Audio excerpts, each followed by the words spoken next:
What's up, everybody, to another episode of Hentai. Listen to.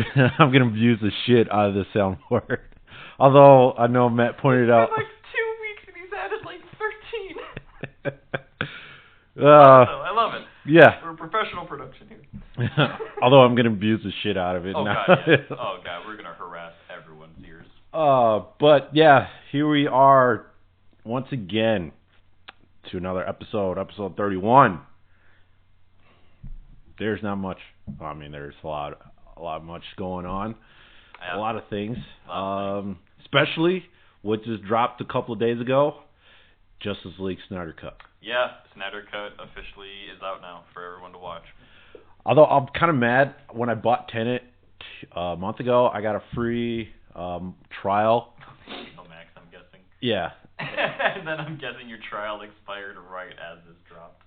It expired the 1st of March. Yeah, that's what I figured. So, and then I'm like, all right, fuck, how do I get a free trial? And then it said, looked it up, and it said, if you have Amazon Prime, you can get a free trial that way. I went through Amazon Prime. No, it was just for HBO. Oh, not HBO Max? No, which is weird, because HBO and HBO Max cost the fucking same. Same fucking amount. So eventually, I bought the HBO, and then I'm like, I turned around and canceled. I'm like, that's not what I wanted. And then I had to buy HBO Max, which I'm pretty sure I'm going to cancel right after King Kong versus Godzilla, or Godzilla versus King Kong. Yeah. And then that's that. I got my fix in. But Snyder Cut. Have you seen it? I have not. I'm kind of over superhero stuff, honestly. I'll get around to watching it. Mm-hmm. I didn't even watch like the original Justice League just because it just didn't look like something that would interest me. Apparently, people that I follow online are saying like if you didn't like the regular one, you'll probably love this one. So. Agreed. I would agree. It is 4 hours long. No shit. Yeah, it is 4 hours. I heard it's it's like. God, how many minutes is it technically? God damn you! God damn it! Sorry, folks. Ear rape because but yeah, fucking thing is sensitive. At first, when I saw part one, I'm like, is this Quentin Tarantino? I thought it was. Okay, so people were exaggerating when they say it's over 4 hours long. It's 4 hours and 2 minutes long, which I'm like, whatever. 8 of that is probably credit, so it's it is 4 hours long. It is, but still a very long movie. It is. I'll try not to spoil too much, but I am dropping spoilers to a point. It changes everything. Yeah. Like now, I don't know what's canon if WB continues this universe. Because after 84, which I think... Yeah, 84 was a train wreck. Yeah, so... Wonder Woman 84, by the way, anyone wondering, that's like what people call it. I mean, Aquaman was dope. 84, I didn't bother just on principle, because I heard it was shit, and the whole premise of it just sounds shit. Mm-hmm. So, but now, after Snyder Cut, I don't know what's going to be canon, the original or this one. If it's this one, like I said, it changes everything, because now you have the Manhunter in it. Yeah, Martian Manhunter shows up for a little bit and just says like, hey, what's up? I'm here. I'm here. I exist in this universe. I'm just letting you guys know. How you guys? Yeah. The epilogue. Now, the first fight scene, before I get to the epilogue, was they changed it. Instead of what's his face? What's the main dude? Wow.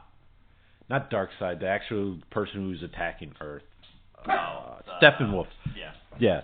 So, originally it was Steppenwolf in the original one, the Joss Whedon version, that attacked, and then had all armies attacking him. But in this one, it was Darkseid. Yep. Which was dope. Super cool. I mean... That makes more sense than Steppenwolf. Oh, God, it makes infinitely more sense than Steppenwolf. Like, I don't know what the fuck Joss Whedon was thinking when he's like, it's fine, we don't need Darkseid, the most recognizable villain in the DC universe, like their version of Thanatos. It's fine, we don't need that.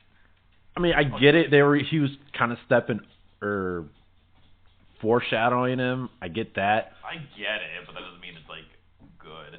Right. Or okay. And not only that, during that whole battle, there's explaining like the anti. So I think there was also, instead of Darkseid, Steppenwolf foreshadowing Darkseid. I think it was Darkseid foreshadowing the Anti-Monitor. I think so. That's what I got from the Snyder Cut. Yeah. Which, if Anti-Monitor was coming, I think that's going to be awesomely dope. I think it's really cool. Because if you've seen the Arrowverse version of, Crisis, yeah, you know what to expect. So, I'm surprised that they barely showed Grandma. I'm kind of sad about that. What's her actually? It's Mom. Yeah, it's like Mom or something. Yeah, people said that there's like a severe lack of that character. I mean, you see her. She's there. She's like there, but like, does she like do anything? No, not even a word. She just. That's kind of depressing. Like, yeah. Why? Yeah. Huh. Well, that explains why some people were like #FreeGrandma for like 2 minutes on Twitter, and I was like, I don't understand what's happening. What is this hashtag? Not only that, if they not to speak ill of Snyder's passing of daughter, but if she didn't die and this was it, how much of this would have been edited by the studio? Yeah, some people have made the argument that it was better released this way with less studio involvement. The original plan, my guess would have been they probably would have cut this into 2 movies, is my guess, but it still would have been changed regardless, so it would have been an entirely different Snyder Cut, so yeah. Who knows? Dude looks dope in black. Yeah. Now, the epilogue. Now, I know in Batman vs. Superman, Robin existed. Yeah, he existed. We know he existed. Honestly, it's so funny. They're like, "Hey, that's Robin," and they're like, "Oh, cool." Anyway, I'm like, yeah, but now Robin was like actually important to the whole Batman vs. Superman comics. Like, why are we just like having a throwaway line with this? Because they changed the entire thing, but that's a rant for another fucking day. But during the epilogue, during Jared Leto's Joker in there, I'm assuming this is like everybody's theory on what Robin is correct. I think it is Jason Todd. Oh god, yeah. I mean, like, with Hollywood's so unoriginal at this point. Without a doubt, it's Jason Todd. I don't care what anyone says. Like, yeah, you're right. Because I haven't even seen it, and I can tell you because Robin was fucking mentioned. I guarantee in the universe it's Jason Todd. Guarantee. They will not let this fucking character die. Well, he's dead in this one. Because they actually mentioned don't send a boy wonder to do, a man's job. So. Yeah, but then they're just going to be like, oh, just kidding, he's not dead, he's actually Red Hood. Ah! And I'm going to be like, wow, that's so dumb. I fucking hate you, considering you, like, make this Joker a psychopath who would have, like, fucking killed him. Yeah. Instead of, like, just beat him with a crowbar. I mean, you still would have beat him with a crowbar, my guess is. But he, like, would have fucking killed him. He would have just, like, been like, I'm going to blow up the warehouse. And I'm sorry, Batsies, bye. Like, that's not going to happen. This is a Jared Leto that's going to beat him with a Joker that's going to beat him with an inch of his life and then execute him. Like, that's what the fuck's going to happen. But Hollywood's going to fucking Hollywood, and everyone's going to be like, oh my god, Red Hood and Jason Todd, it's so cool. I'm going to be like, I fucking hate all of you. I don't see WB doing Death in the Family. I do. I see them. We already see they're already done 2 animated iterations of Death in the Family. Yeah, now they have a chance to do a live action version. Anyway, and they also, if you haven't read Death in the Family, one of the best Batman stories ever. It's so good. I didn't realize Hush was on HBO Max. So Hush is on HBO Max. So I'm definitely gonna watch that. A surprisingly good adaptation of the story. Because I've also, seen. if you haven't read Hush, I haven't read it, so I'm good. Eventually get it. Also, it does set up Flashpoint. I think it does set up Flashpoint. I haven't seen it, so I can't.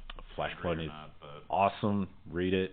Oh, yeah, no, like, Flashpoint, the story is super good. I love Flashpoint, but I haven't seen the movie to see if they set up Flashpoint or not, so. I think it kind of does, because he does mention if I go a certain amount of speed, time, so. Okay. Yeah, they probably set up Flashpoint then. No, I mean, when like the Earth exploded, and you see Barry running, and it kind of reverses. So that's kind of the setup right there. Okay, yeah. I would be surprised if that wasn't technically the setup then. So yeah, if you haven't seen the Snyder Cut, I highly suggest watch it.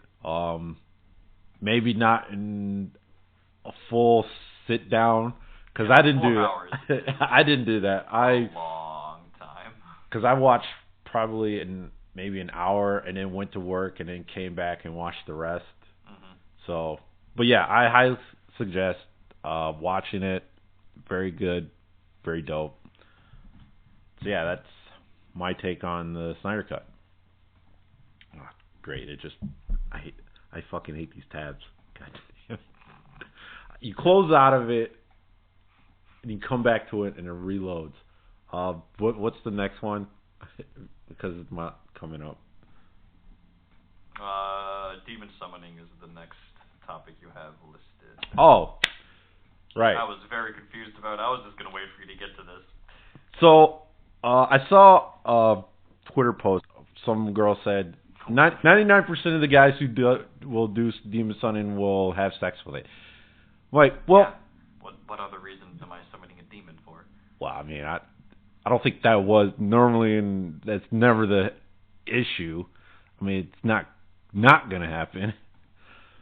But no, I mean, other than that, what would you summon the demon for? Other than, would you take over the world? I mean, would it be necessarily... It's so boring. Like, why would I take over the world? The world sucks. I don't want to own it. Well, yeah. I'm just giving an example. Yeah, I know what you mean. But, like, yeah, if I'm going to summon a demon, I'm going to summon the hottest succubus alive, and if her cost is you can do it once with me, but you die instantly, I'll be like, deal. Really? Hell yeah. I die while fucking, like, what do I care? Like, really? The hottest succubus who's, like, purpose-built to give men pleasure. It's kind of a no-brainer. Sure. All right. Man, I'll probably get something else, but, I mean, hey... But unless I can turn the tables on, like, all the stories where, like, nope. Like, I'm not the summon a demon lord. Yeah. We summoned you. We enslaved you. And he's like, nah, fam. Fuck that. Now you guys are mine. But too bad I'm super socially awkward and don't know how to deal with any social situation. Oh. That's such a good series. It is. It's so good. I love the fan service. I love him specifically. Like, if he wasn't that way, I would not watch it. But the fact that he's just a fucking weeb who has, like, no idea how to socialize with anyone is just peak. Well, he does socialize, which is He acts. He acts. It's so funny. He's like, oh, shit, I have to act like the demon lord. Like, I don't know what to do. I don't know what to do. Oh, what would a demon lord do in this situation? And then he does it, and they're like, okay. And then he's just like, wait, what? Is there going to be a season? I heard there's season 2 is coming out in the summer. No shit. Yep. What? No, spring. Next season. Spring. So in a couple weeks. Is it spring already? Yep. I hate how they do it. It's winter, spring, summer, fall. That's how they do it. Yeah, I know. I hate it. I hate that shit. Spring, which is... I wish they would just do quarters. That'd be so much because quarter 1, 2, 3, 4. Yeah. Like the rest of the world does. Yeah. It's technically quarter 2 anime, so. Okay. That helps. Yeah.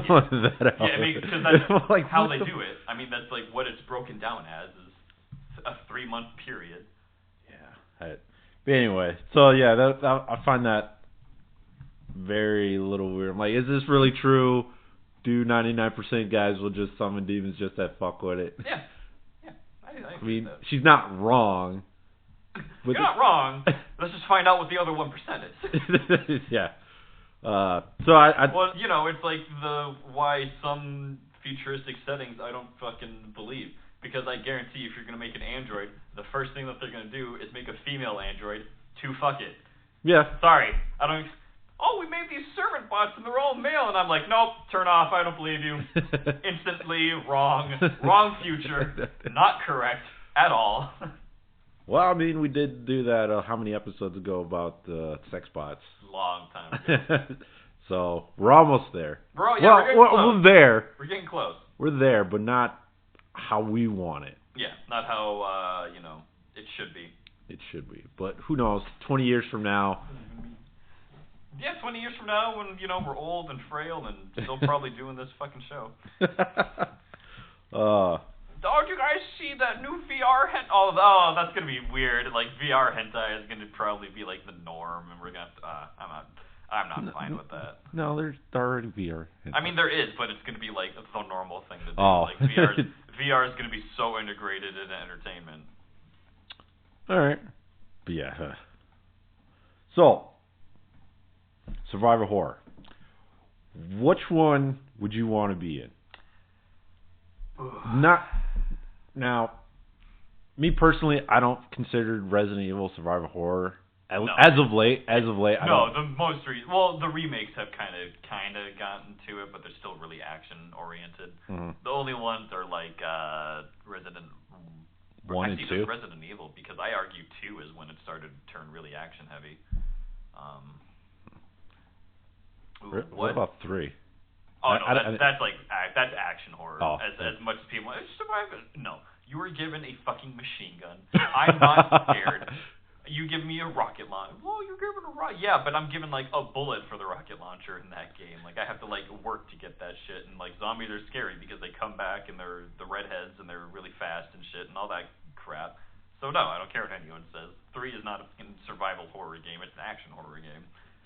So yeah, which one would you not want to be in? Want to be in? Not want to. Let me correct myself. Silent Hill, without a doubt. Why Silent Hill? That's terrifying to me. Like your greatest fears and your worst traumas are made manifest as monsters in this creepy ass town. Fuck that. Really? I don't want to know what my trauma would manifest as. Really? Yeah. Mine would be Dead Space. Only because I'm playing it right now. That's a good one. Dead Space 2. Yeah, I wouldn't want to go through Dead Space either. Although just like, even though I played 2, like, how many times I still get jump scared like a motherfucker. Yeah, because the sound design is so good. So good. That's, like, what freaks me the fuck out. So, yeah, I definitely don't want to live through Dead Space. I don't care if I am the protagonist and not knowing I'm the protagonist, but you know what I mean. Yeah. But just having to go through all that. Yeah, like, the fact that, like, you're in a confined space. In space. Like, that's awful. So, oh god, I don't know if anyone remembers. It was a game that got canceled, but basically Dead Space was kind of based off it. It was going to kind of be a Resident Evil, but on a cargo ship. Mm-hmm. So, like, you were out at sea in super confined spaces with, like, all this horrible shit going on. I can't remember the name of the game, but... It must have been a PlayStation 2 game. Yeah, it was going to be a PlayStation 2 game. But it got canned, and then that idea like morphed into Dead Space, or was a heavy inspiration for Dead Space. They just obviously put it in space on a big old spaceship. Mm-hmm. But yeah, like that would have been a game I would not have played, because like I'm already claustrophobic, so like being on a ship like that would have been awful. And then they would have been like, here's these super fucking creepy enemies. I would have been like, oh, well, cool, I'm going to turn this game off. I know. Like, I was playing 1, and, like, I'm just playing through. I'm like, all right, even though I know I beat this game, I can't do it. I can't do it. Yeah, dude, there are games, like, even Resident Evil 7, I'm just like, yep, I've beaten this game about 5 times. I still don't want to do this part, so I'm just going to grit my teeth and go. And it's not because I don't like the part, it's because it freaks me out every time. Right. Like, I've done it like 6 times. I know what's going to happen, but it's like, yep, he's coming for me. And here he comes. Yeah, I don't care if I have infinite ammo and like the fucking like Wesker gun. Like, it's still scary as shit. Oh, God. Oh, I'm so excited for Resident Evil 8.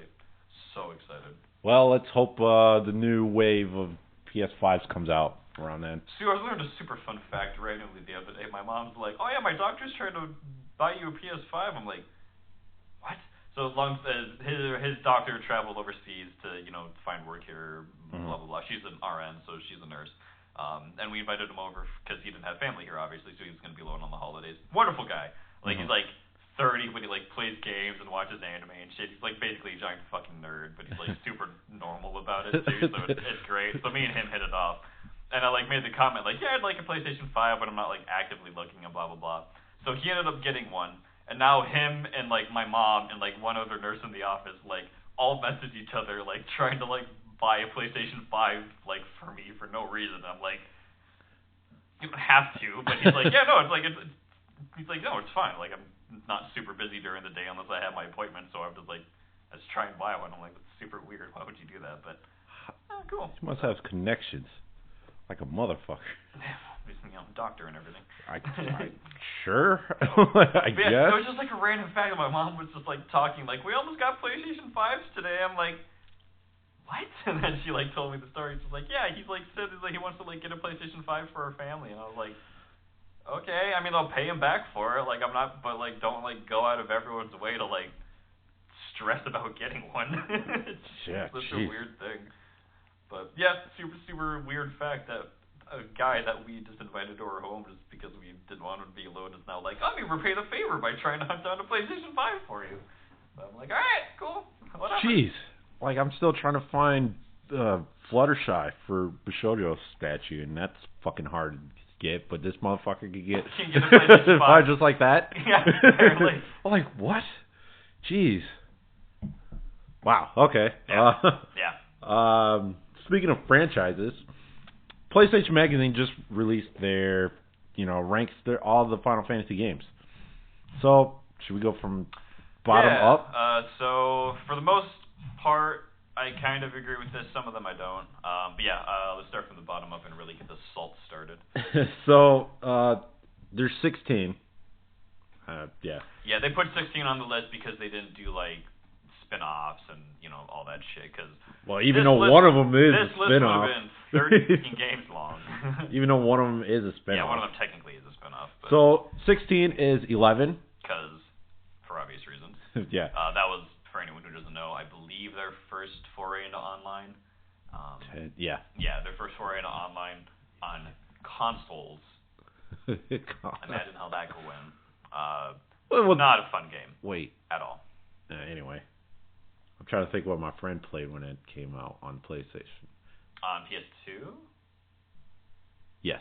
That would have been, if he played online, it would have been 11. Okay. So yeah. Like when you had to sign up for Sony Online, you had to buy the Ethernet adapter for your PlayStation. My God. No, he had the one that came with it. Oh, that had like the built-in one? Yeah, that came in after Final Fantasy 11. So, that's what he had. But yeah, 16 is 11, 15 is 1. For obvious reasons, like the first in the franchise, very basic.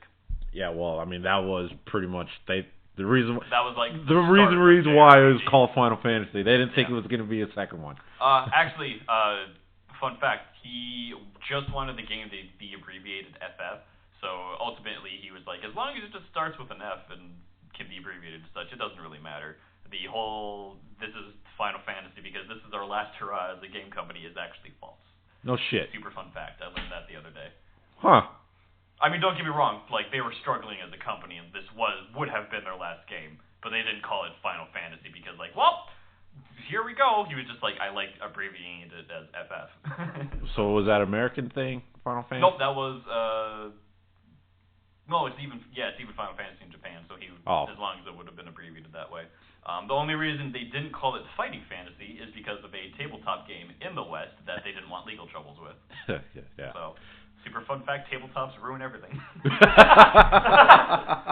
Final Fantasy is a much better name than Fighting Fantasy. So. Yeah, especially now. Yeah, Especially now. It would have been horrible. Yeah. So, next one is 2. Again, first in the franchise, obvious reasons. 13 is 3. Just, jeez, okay. 12, 5. The reason I think Final Fantasy 5 is so low is because of just how they did the job system and leveling system, if I remember correctly. Not a lot of people liked it. I'm trying to remember 5. Yeah, actually, hold on. Let me double check. What was the one? What was the bundle with Chrono Trigger? Was that 5 or 6? I think that was 5. Because remember, this is the Japanese chronology of stuff, not the North American one. Ours is messed up. Japan is the correct one. Who is in this one? Yep, yeah, okay, yeah, this is the one I was thinking of that has Bart's and everything as the characters. Yeah, this one was not that great. This one's not great. Next one is 13. Yeah, Final Fantasy 13 at slot 11. I would have put that at 16. Horrible fucking game. I hate the spin-offs as much as people want to say, oh my god, the spin-offs fixed the combat and the leveling. Awful. It is boring. The characters are not interesting. The leveling is boring. Like, why even give me the Crystarium, I think it's called, if it's a linear path anyway? Just give me the stat boost. I'm gonna max it all out anyway in grinding, so like, what does it fucking matter if I make this person a commando? I'm gonna max out all their skill trees. Like, yeah, I know. It's so dumb. It's such a fucking bad game. I didn't even bother with Return. Yeah, nothing. There's no value in playing the spinoffs. I pushed through it. I played X2. Oh, 10-2? Or 13-2. 13-2? I meant, yeah. That wasn't bad. I mean, for me, it was better than 13. Okay, I mean, yeah. Because of the whole bullshit linear. It's better, but it still, like, wasn't good. Right. It was still the very story mediocre. itself was shit. Yeah. But I hate the characters. Like, I play JRPGs either for the interesting story, the combat system, or the characters. And if you fail at one of those three, then the other two better be really good. And just 13 fails on all of it. And for anyone that bitches about the last boss in 13, you suck at the game. It's so easy. Hit him with poison, army of one, you'll win the fucking game. I know I beat the game, but I can't remember if I did that. Yeah, Orphan is like the last boss, and everyone's like, he's so hard and blah, blah, blah. And I'm like, he's easy to break. Just hit him with poison, army of one. Hit him with poison, army of one. You'll win the fucking game. So easy. It's so boring. All right, top 10. Yep, so getting into top 10. By the way, this is the UK's publication. This isn't Sony of Japan doing these rankings, by the way. So number 10 is number 4. I agree with that. Pretty good game. Number 9, 8. I think that should be at slot 15. 8 fucking sucks. I didn't even bother with that. The story is so stupid. The combat is fun. As much as people bitch about the magic junctioning system, I really liked it. I thought Squall, it was really right? fun. Yeah, that's Squall. Okay. Fucking hate Squall. Squall needs to die in a hole. Go take some fucking antidepressants and grow the fuck up. Neat. The only reason why I know Squall is KH. That is it. Oh, Leon, yeah. That's a lot of people's first introduction to Squall. Yeah. I'm not gonna lie. And Vivi actually too. And well, not me. I'm like, so yeah. Number 9 is 8. Number 8 is 15. 8 is Final Fantasy 15. I think that should have been higher. Me personally, I think that should have been higher. I'm okay with putting that at 10, and it's not because I didn't like it. It's just like, it's not what I thought it was going to be. The story was okay for the most part, and then you get towards the end, and I was like, really? This is how we're doing it? Whatever. I mean, I wouldn't say top 5, but I think maybe 6 or 7. I do think it belongs in the top 10. I'm with their list that they have, I'm okay with it being at 8. Mm-hmm. If I had to do like my own list, I'd probably put it at 10. So. Number 7, 10. This goes. Actually, you know what? 10 should go at fucking 15. I fucking hate 10. Really? Hate 10. So, and for any of you fucking whine about this shit, 10's a fucking terrible game. Blitzball is horseshit. Oh, yeah. Fucking terrible. The characters are awful. There is next to no development for any of them, and the development you do get is so tropey and mediocre that they might as well not have any of it. The voice acting for both the Japanese and the English, awful. The only time I will defend this game is the boss fights are fun as shit, and I love the combat system. I hate the sphere grid. Dumb as shit. Horrible leveling system. So needlessly complicatedly and pointless. Like, so fucking worthless. I hate it. But I will defend it in the combat and the boss fights. I think those are some of the best in the entire series, honestly. So, I will say there's something good about it. Everything else, horrible. I would have put this, for me, at least 6. 6 or 5. Yeah, 6 or 5? Okay. I didn't get much in X2. I played one of it. I will defend 10-2 because it finally does something in the franchise up until the last bits of the story, and that they make things fun. People are happy. We're going on a fun adventure. Like, that's it. Like, up until, the last bit where they bring back... Anyway, it's so Yeah. I hate the story. I hate the story of Pen 2. But I like the dress spheres. That's yeah. fun. The dress spheres are good. are such a fun class-based changing system, especially with like the dress sphere where you have to like go between the classes. I thought that was super fun. The leveling is what 10 should have been, because it's just like, oh, here's your next skill that you're gonna pick with this, job class. Get AP by fighting monsters, and you learn it automatically. That's cool. I love that. That's such a good way to do it. Story, though, not great. Characters, really not great. And then let's see, 6. I'd probably put 6 in the top 5. I really love 6. The story's really good. The characters, combat's really good. So I couldn't get during that bundle. I played it, but I couldn't finish it because I had to return it to the rental store. No! I had the only reason why I got that rented the bundle was for Chrono Trigger. Yeah, for Chrono Trigger. Because this is the first time you get animated scenes. Yeah. So and 6 came with it, but like I said, had to return it to the rental. Side note, I'm surprised Video Universe is still kicking and around still. There is a Hollywood Video still kicking in Faribault that... No shit. Yeah. You know what's funny? I just watched the last Blockbuster on Netflix. That's actually a good documentary. It is good. It's actually a good one. Anyone who hasn't seen it and is just like, yeah. oh, this is stupid, you actually learn a lot. Like, it's really cool. Yeah, I literally thought Netflix killed Blockbuster, but it wasn't. That's not true. And as much as I think there's 2 locations left, or is there only the one? It's just the one in Alaska, right? No. Where is it? All Alaska is gone. It's just Colorado. Oh, yeah. Bend, Oregon. Yeah, Bend, Oregon. Yeah. I remember now. So yeah, that's the last one. A dude from Spain actually came to see this last Blockbuster. Yeah, it's like low key a tourist location. Is. And it's funny, during the documentary, you see her ripping apart like an old POS system. I'm like, why don't you just get a new one? I'm like, they never explain why she's ripping apart other than, this is it. Yeah. We just need this certain POS system. For those who don't know what it is, point of sale. Yeah, point of sale for anyone that's never worked in the service industry. But yeah, it's like I'm pretty although to be fair, when you are working in the service industry and it fails, you do often call it a POS. Piece of shit. Fuck you, piece of shit. I mean, I'm pretty sure they're updated, POS systems that there. I don't know why you need a dinosaur one like that. Yeah, I guarantee you could find a inventory system that would work basically the same to help run the last Blockbuster. Yeah. So I mean, it's not like you're a franchise anymore and you need to use the specific POS.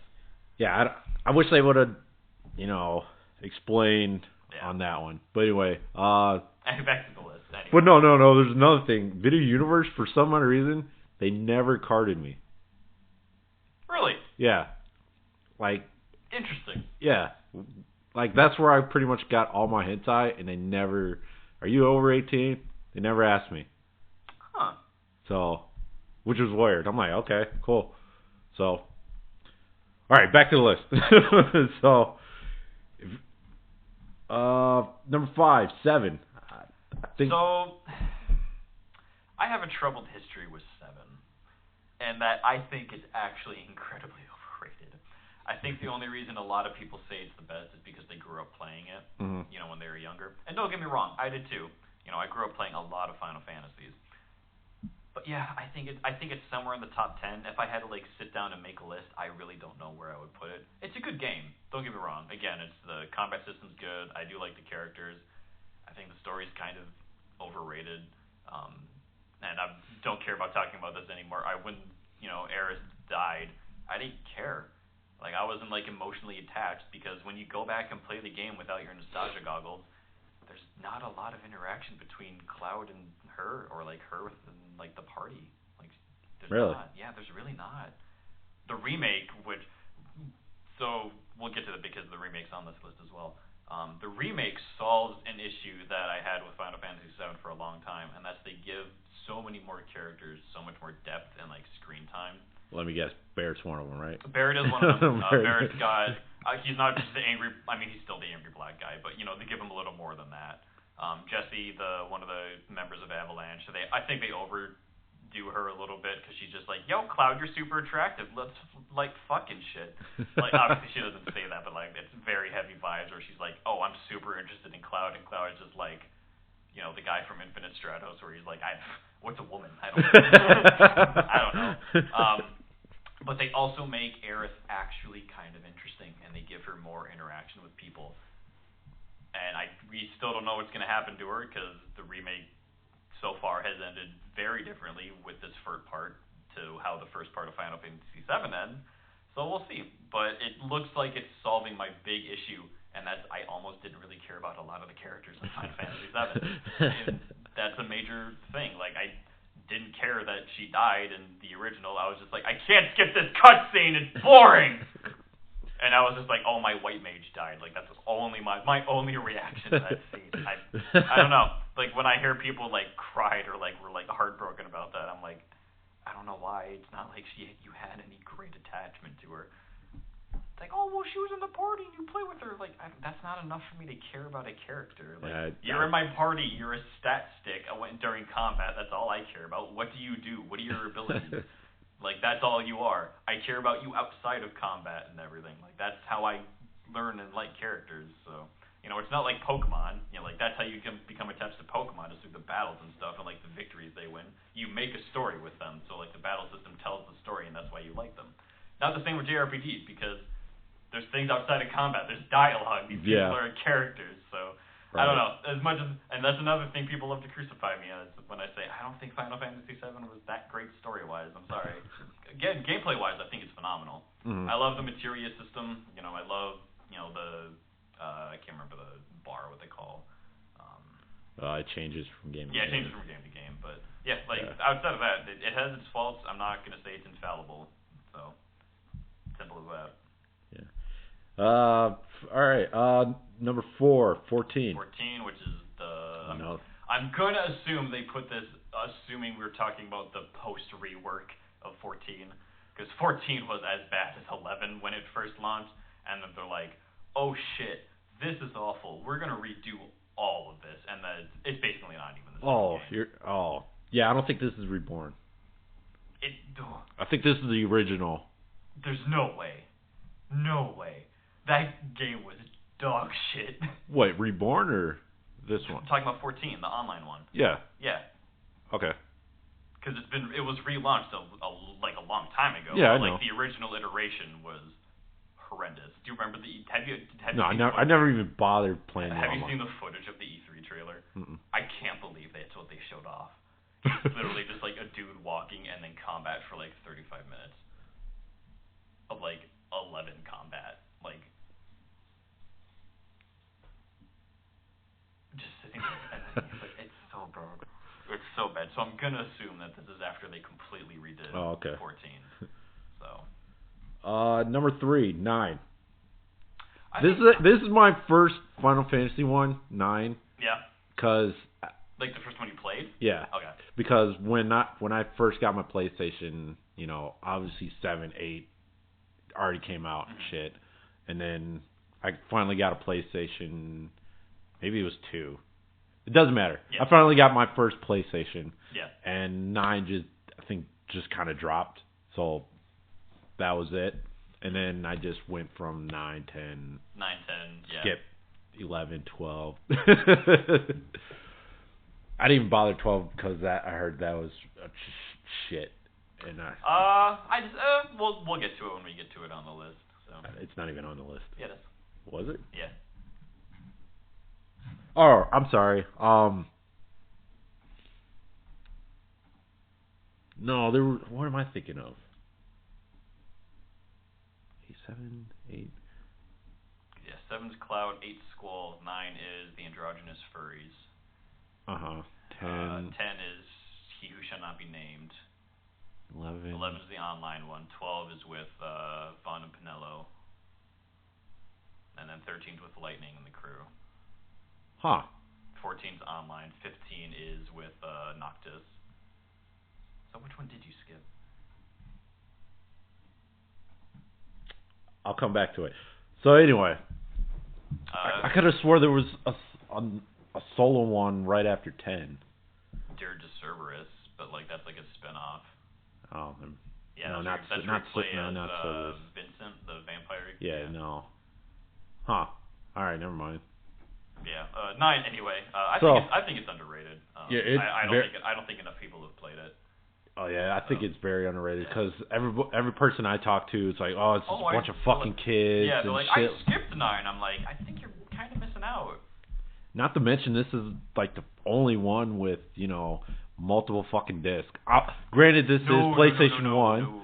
7, 8, yeah, 7 and 8 and 9 all have multiple discs. Well, I meant 4. Yes, 7 or 8 has 4 discs. I'm pretty sure. Did it? Yeah, I'm pretty sure. 7 has 3, I think. I thought it was 2. No, I'm pretty sure it does. No, I think even 7 has Final Fantasy 7 PS1 disc count. How many discs does the game come with? Oh, the PC. Oh, yeah, the PlayStation 1 has 3 for 7, and the PC version has 4. That's what I was thinking of. Okay. So, and then Final Fantasy 8 comes with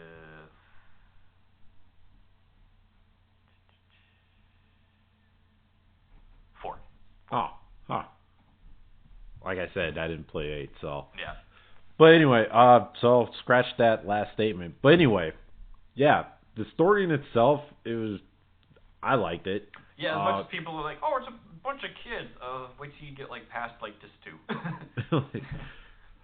So, yeah, I mean, I liked it. The whole combat system. It's fun. It was good.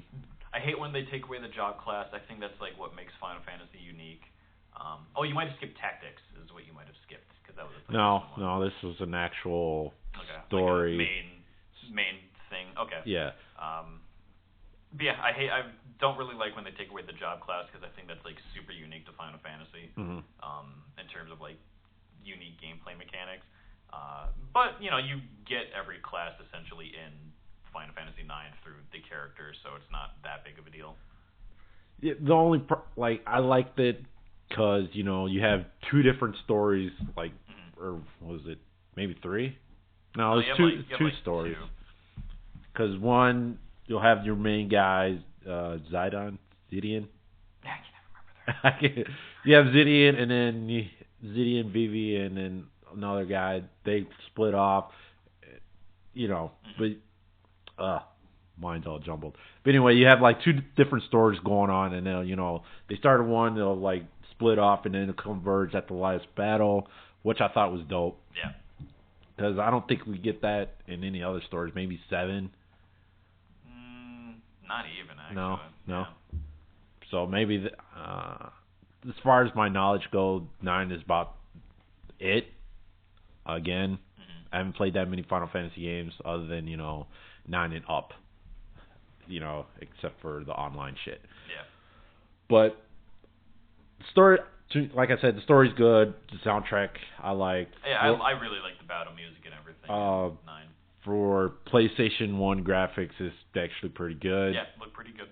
I think this is actually the pinnacle of the PlayStation 1, right before 2. Yeah, you could argue that. Because right after that was 10, and we all know how the graphics of 10 is, especially that first battle against. Yeah, another thing I'll defend 10 on is the FMVs and like the full motion video stuff. Mm-hmm. All look phenomenal, even to today.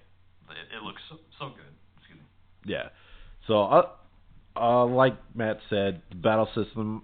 I know you like having different character classes. Yeah, I like having jobs that I can play with. But if the jobs are represented correctly through the characters, then I don't mind. Yeah, like this one, because obviously Vivi was the Black Mage. Because Vivi represents the Black Mage. Like that's what people think of.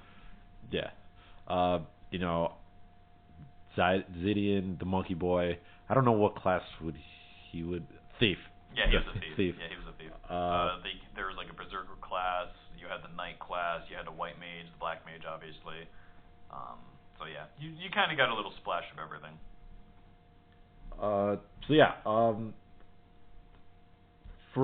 For me, personally, I think this should have been maybe number 2. Maybe. Like I said, I would have to really sit down and like think Go of my through list and and then, go through every single one. So moving on. Number 2 is 7 remake. Yeah, the 7 remake. I don't know if I necessarily agree with it being number 2. So far, I do think it's in top 5. Although I think that's technically cheating because, although I guess it makes sense separating them out because 7 and 7 remake are vastly different games. Mm-hmm. So, yeah, like I said, it solves a huge issue I had with 7, and that characters are actually characters, and I have a reason to care about them. So we'll see what Part 2 does. Not apparently. The PlayStation 5's getting like an episode of Yuffie, which I'm super excited for because I love Yuffie. So.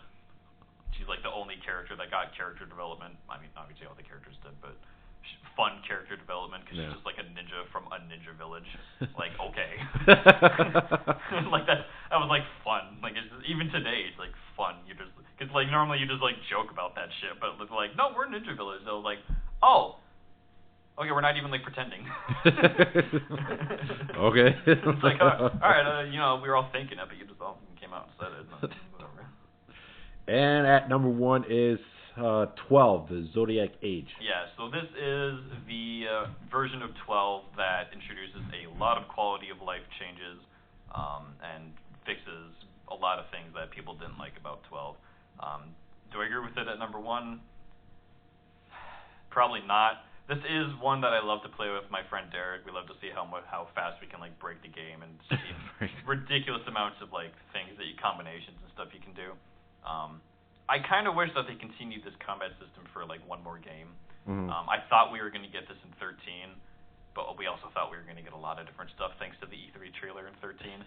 Biggest goddamn lie in gaming history. As much as you people want to bitch about Cyberpunk, watch the original E3 Final Fantasy 13 trailer, and then compare that to what we got. My God, is that the biggest change of betrayal in gaming history. I'm so mad. I'm so mad we didn't get that. So, anyway, 12. My main criticism of 12 is you can literally cut out like half the story up until Balthier like comes into play because almost none of the other stuff matters. Vaughn and Pinello really don't even matter. It's literally just about Balthier and the main lady, I cannot remember her name, trying to get her kingdom back. Which is like the interesting bit and like the important bit. Yeah, Vaughn and Pinello are, I don't want to say the worst because I think 13 has probably the worst cast of characters, but they're super unnecessary. I wish they would have changed how the game was played or game kind of rolled out. So.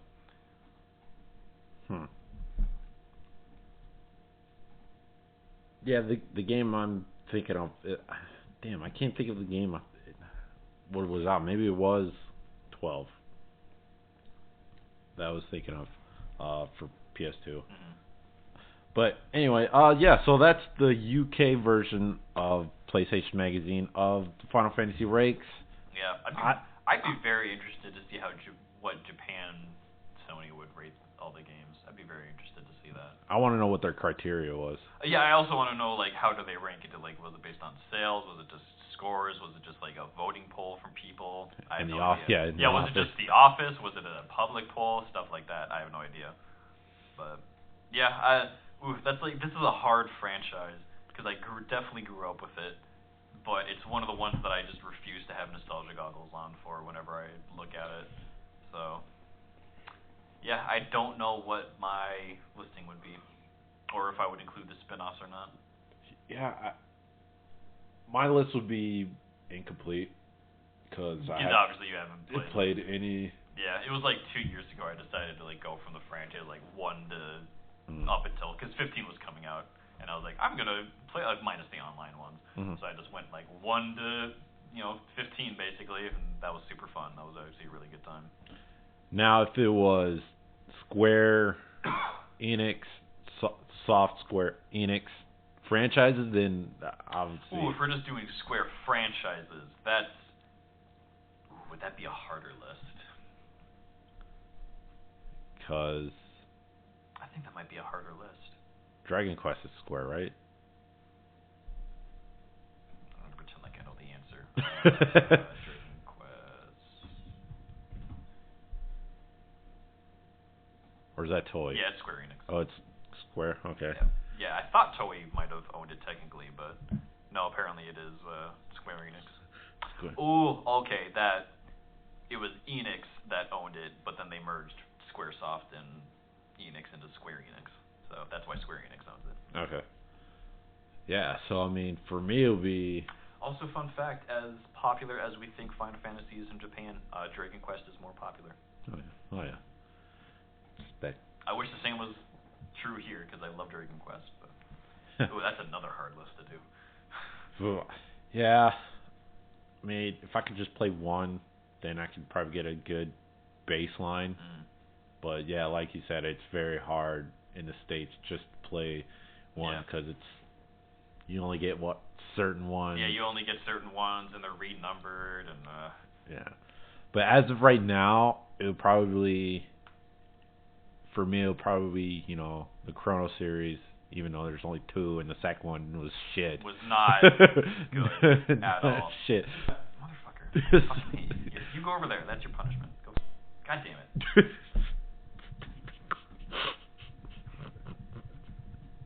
I hate you so much, you fucking microphone. You're the fucking worst. So, Trigger would probably just absorb the cross. I was going to say, we just absorb the cross. We just say, fuck it. And then I think it'll be Trials. Trials of Mana. That's not a Square Enix game, according to this. What? Mm-hmm. It used to. Well, I'm saying like from Enix to Soft, like all of it. Yeah, it's not like it's not. I could have swore Trials of Mana was. Trials of Mana series owner. Then this wiki is very wrong.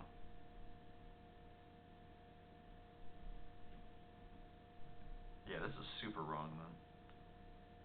Because I'm like, the first one's definitely owned by Enix. Yeah, Trials of Mana is. Okay. Yeah, this wiki is super wrong. I was about to say, I know for. So yeah, for me it would be Trigger. Yeah, the Mana series. There it is. Okay. Mana series, Final Fantasy. Dragon Quest. If I played one, maybe it would probably be higher. Mm-hmm. And then and obviously in the basement, fucking Kingdom Hearts.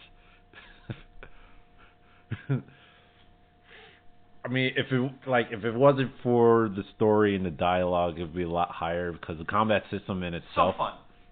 So fun. Especially 3 is actually pretty good. The combat system is pretty good. As much as people be like, so easy, I thought it was fine. I thought it was fun. I don't play Kingdom Hearts for difficulty. Like, no. I can beat Kingdom Hearts at level 1 critical mode. Good for you.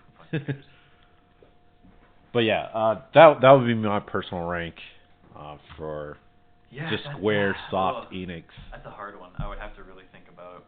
Because I know there's more out there that I'd probably play, but I can't think of them at the top of my head. I can list them. Oh. Apparently Black Butler had a video game. Chrono, Final Fantasy, Deus Ex technically owned, Dragon Quest, Drakengard, Dungeon Siege, Final Fantasy, Front Mission, Full Metal Alchemist game series was. Oh yeah, I remember Gex that. Apparently was Squaresoft. Just Cause, Kingdom Hearts, Legacy of Kain, Life is Strange apparently was helped made by them. That's interesting. Mana, Ogre Battle, Rip Parasite Eve series, man. I forgot about Ogre Battle 64. I forgot about Parasite Eve. For good reason. So did Squaresoft. Soul Eater, Star Ocean series, the Thief series was a help made by them. The Tomb Raider, I think the original. I don't think the remakes. Apparently it's not main Tomb Raider series, but I'll have to look into that later. Valkyrie Profile and Xenogears, so that's all of them. Okay.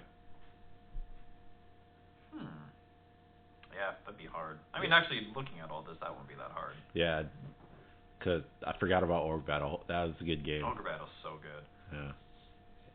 It's still on my fucking Wii. Hell yeah, dude. Like, And I can't even get it on Wii U because Nintendo just discontinued Wii U downloadable games for some odd reason. Yeah.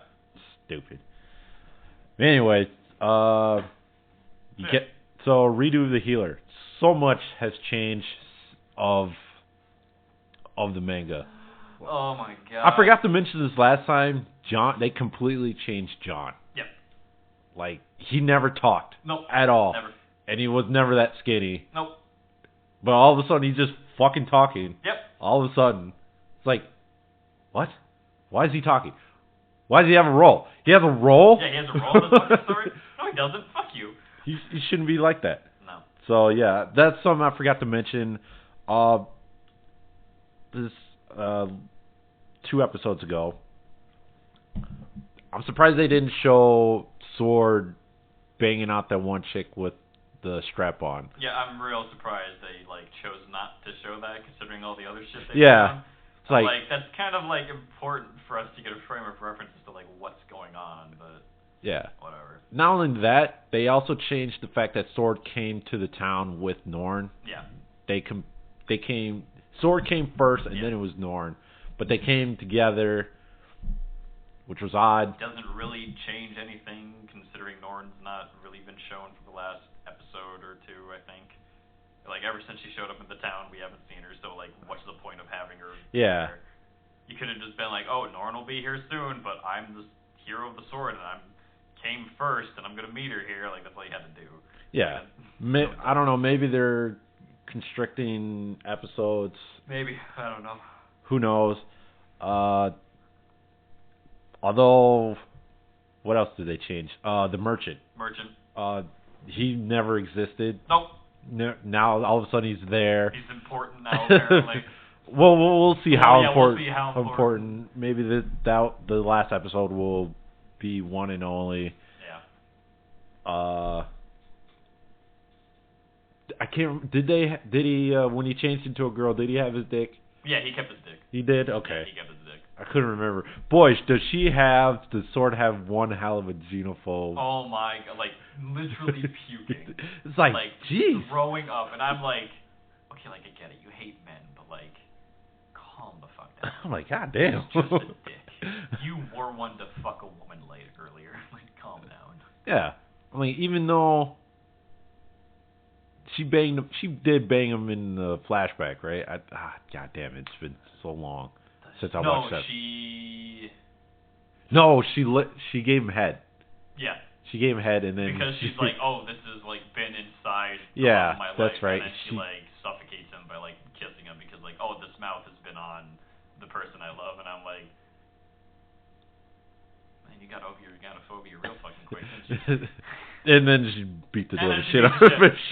How dare you make me do that to you, you disgusting man? And I'm I'm pretty sure you just chose to do that. Yeah. I don't think he made you. Yeah, you. But all right. Yeah, your xenophobia is is it xenophobia or gono? It's one of the two. Yeah. I can't remember. I don't care. But anyway. Bullet's still the most disgusting out of all of them, though. I will admit. The anime didn't really do him justice. The manga, he's super grody. I'm not okay with that. Gross. I'm not a fan of Bullet.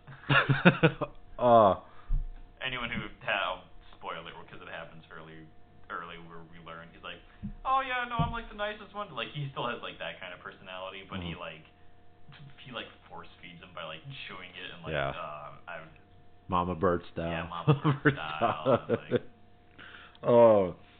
Although I am quite curious for the future. I wonder if he's gonna do to Norn what he did to Freya. Maybe. That's kind of what the opening's implying, right? All the girls that are. Oh, in the closing. Yeah. Yeah. Yeah, the closing, because all the girls there have joined him, so Yeah, that's what I'm kind of wondering too. Even though the manga is nowhere near that at all. Because I went back and read, so I'm not really up to date on the chapters. But still, you gotta wonder what's gonna happen with Norn. Is he just gonna straight up kill her, or is he just gonna kill her because he can't trust her, or is he just gonna do the mind wipe thing that he did to Freya? I don't know. Because from the flashbacks we've seen, and from what I remember in the manga, she was awful to him, but like it wasn't to the level of the other three. She was just she was like a bitch, like and like obviously not a good person. But it's like not she knew. Yeah, she knew. But it's not like she like went out of her way to torture this guy. Apparently, she wasn't even really around that much. So no. So yeah, I'm curious on what's gonna happen with her in the future. I can't wait till the dad shows up. I'm excited for that because they keep hinting like he's like a monster. Like he's not just like a king figurehead just because he's got like money and shit. He's like the king because he fucks bitches and gets fucking money with his own two fucking hands. Yeah.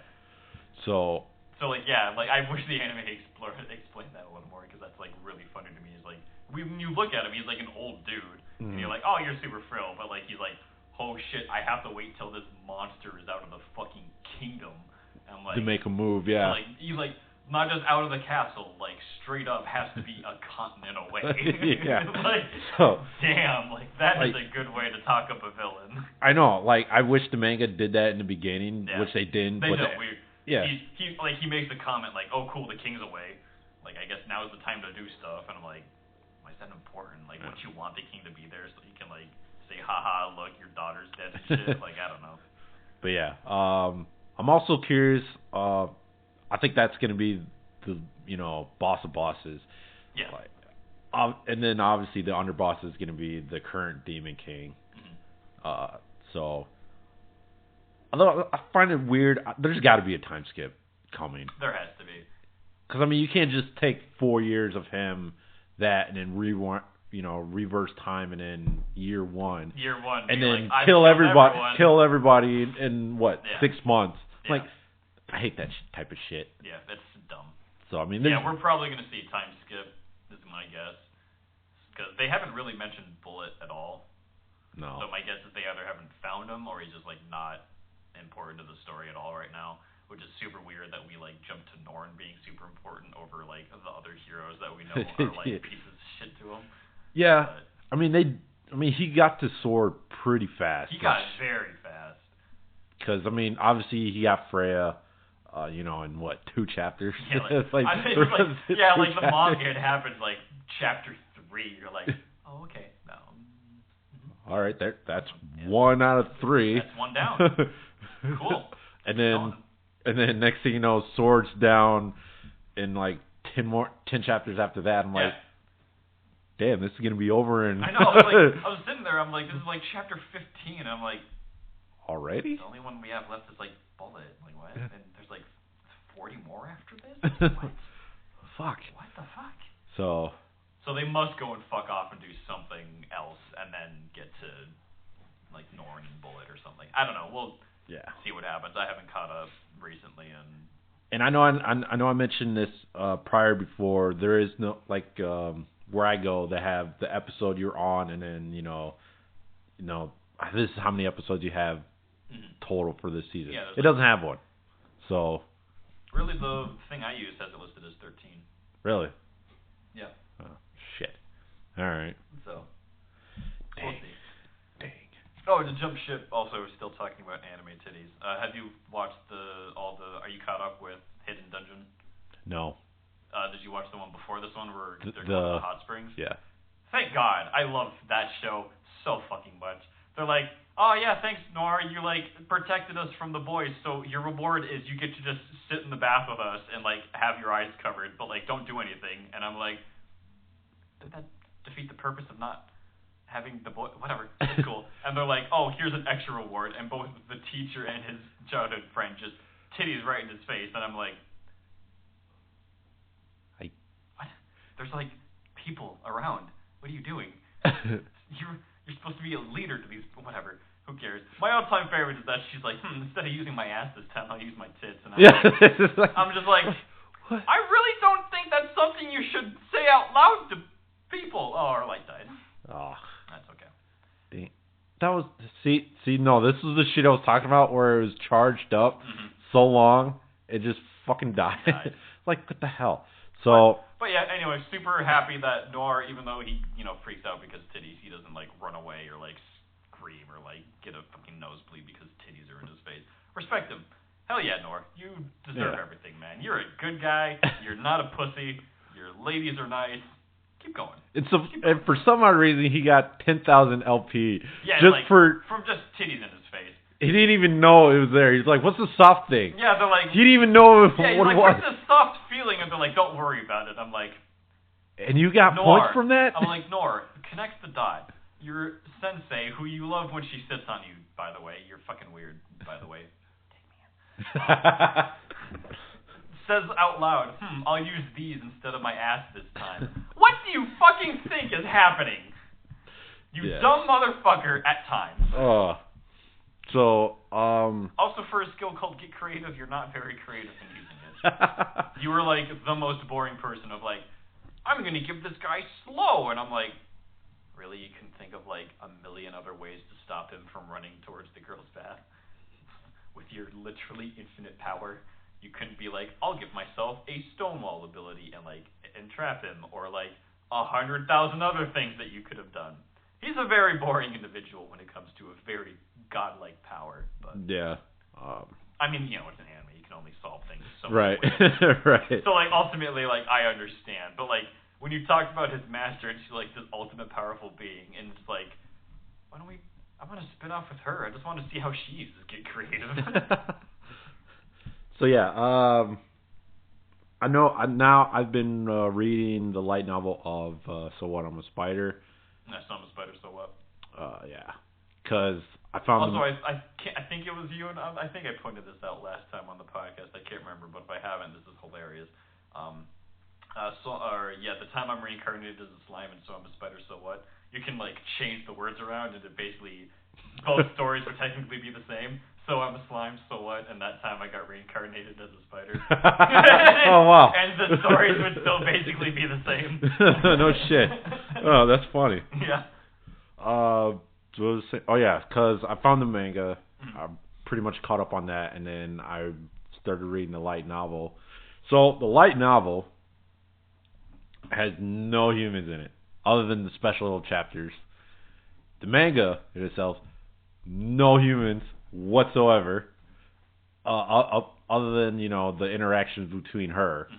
But that's about it. Yep. It's like, so you're telling me, and this is funny, if you haven't watched Caleb City, check out his latest one. Have you seen the latest one? I haven't. So, you know, a guy walks in, sir, we just got this brand new anime that we're gonna animate.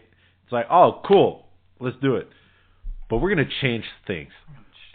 What? Why? What are we gonna change? So this is what I think was going to happen with So What, I'm a Spider. Because I'm reading the novel, I'm like, where's all this dialogue coming from? So the anime, all the human interaction with other humans, I believe is completely original. Not necessarily. Well, for the most part. At least for me, because I kind of skipped over the special chapters. Oh, yeah, that's why. So yeah, to point out where I'm at right now on the novel is she just beat the queen, like mom, and she's now facing the demon lord, the spider demon lord. Oh yeah. So such a good part. I love it. in the manga, there's actually two factions: the vampire dad's faction and another who she killed, the old man. And now they're waging war, and then all of a sudden the demon lord pops up behind her. That's where I'm at in the manga. Oh yeah. And then the novel's obviously, quite different. It's so funny. Like the anime is like kind of doing like doing one part really good, and that's where people are like telling horror stories of like this evil demonic, super powerful spider, and it's just her like casually going about her life, and like the reason you see her flailing in the guy's flashback is she's like, hey, like get out of my house, like I don't want you to be here, and I don't want to fight you, like please leave, like get out, you're being rude. And they're like, attack, and she's like, alright, fine, whatever. And then we cut to her perspective, and she's like, man, those guys are so rude. All I was doing was telling them off, but like they attacked me, so whatever, I took their magic and shit, and it's so funny. Yeah, like even at her current level, she was literally more powerful than the most powerful wizard in the human world, and you're just and it's like it puts it in perspective. Like that was like 10 years ago that this was happening. Is happening because of how the weird fucking time shit's working. But so yeah, it's quite hilarious, and it's funny. It's a good series. It's funny that they're that weak, but it gives her so much experience. Yeah, she levels up from killing all of them. What the hell? These guys are weak as shit, but okay. To be fair, it's quantity over quality. She did fuck all of them up. Yeah. Not you that but whatever. I can't wait next episode where she takes on Albelina. Alba? Alba? Abra? I don't remember. There was a B in there. Yeah, it's A-B something. Yeah. So I can't wait for that episode. That's going to be cool. To drop. That's going to be super cool. And then I can't wait for Mother episode to drop. Because holy shit, that was a dope fight. Yeah. Highly recommend it. If you want to see that fight, just read it.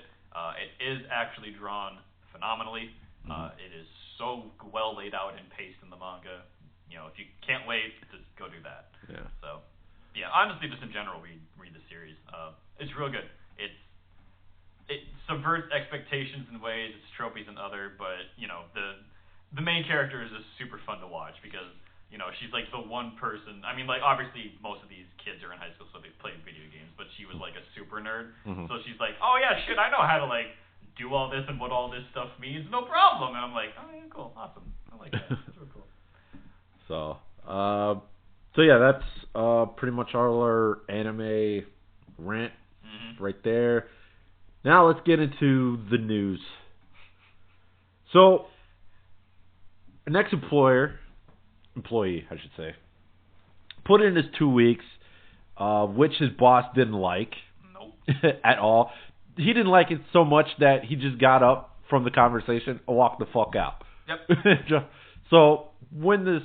he still demanded his last paycheck, of course. Yes. He was entitled to it.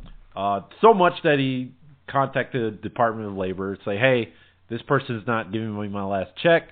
So, you know, Labor did its job, contact the ex-employer, and the employer sent him his last check. But not in the way you think.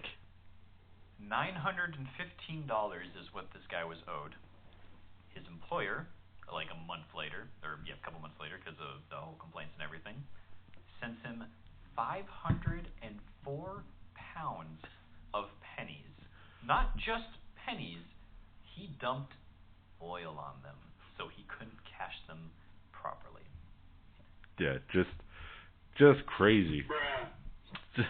Yeah. Yeah. So, and of course, you know, technically he got paid, so the boss can't be in trouble anymore. So now the guy is literally spending his weekends cleaning every fucking penny so he can cash them in properly.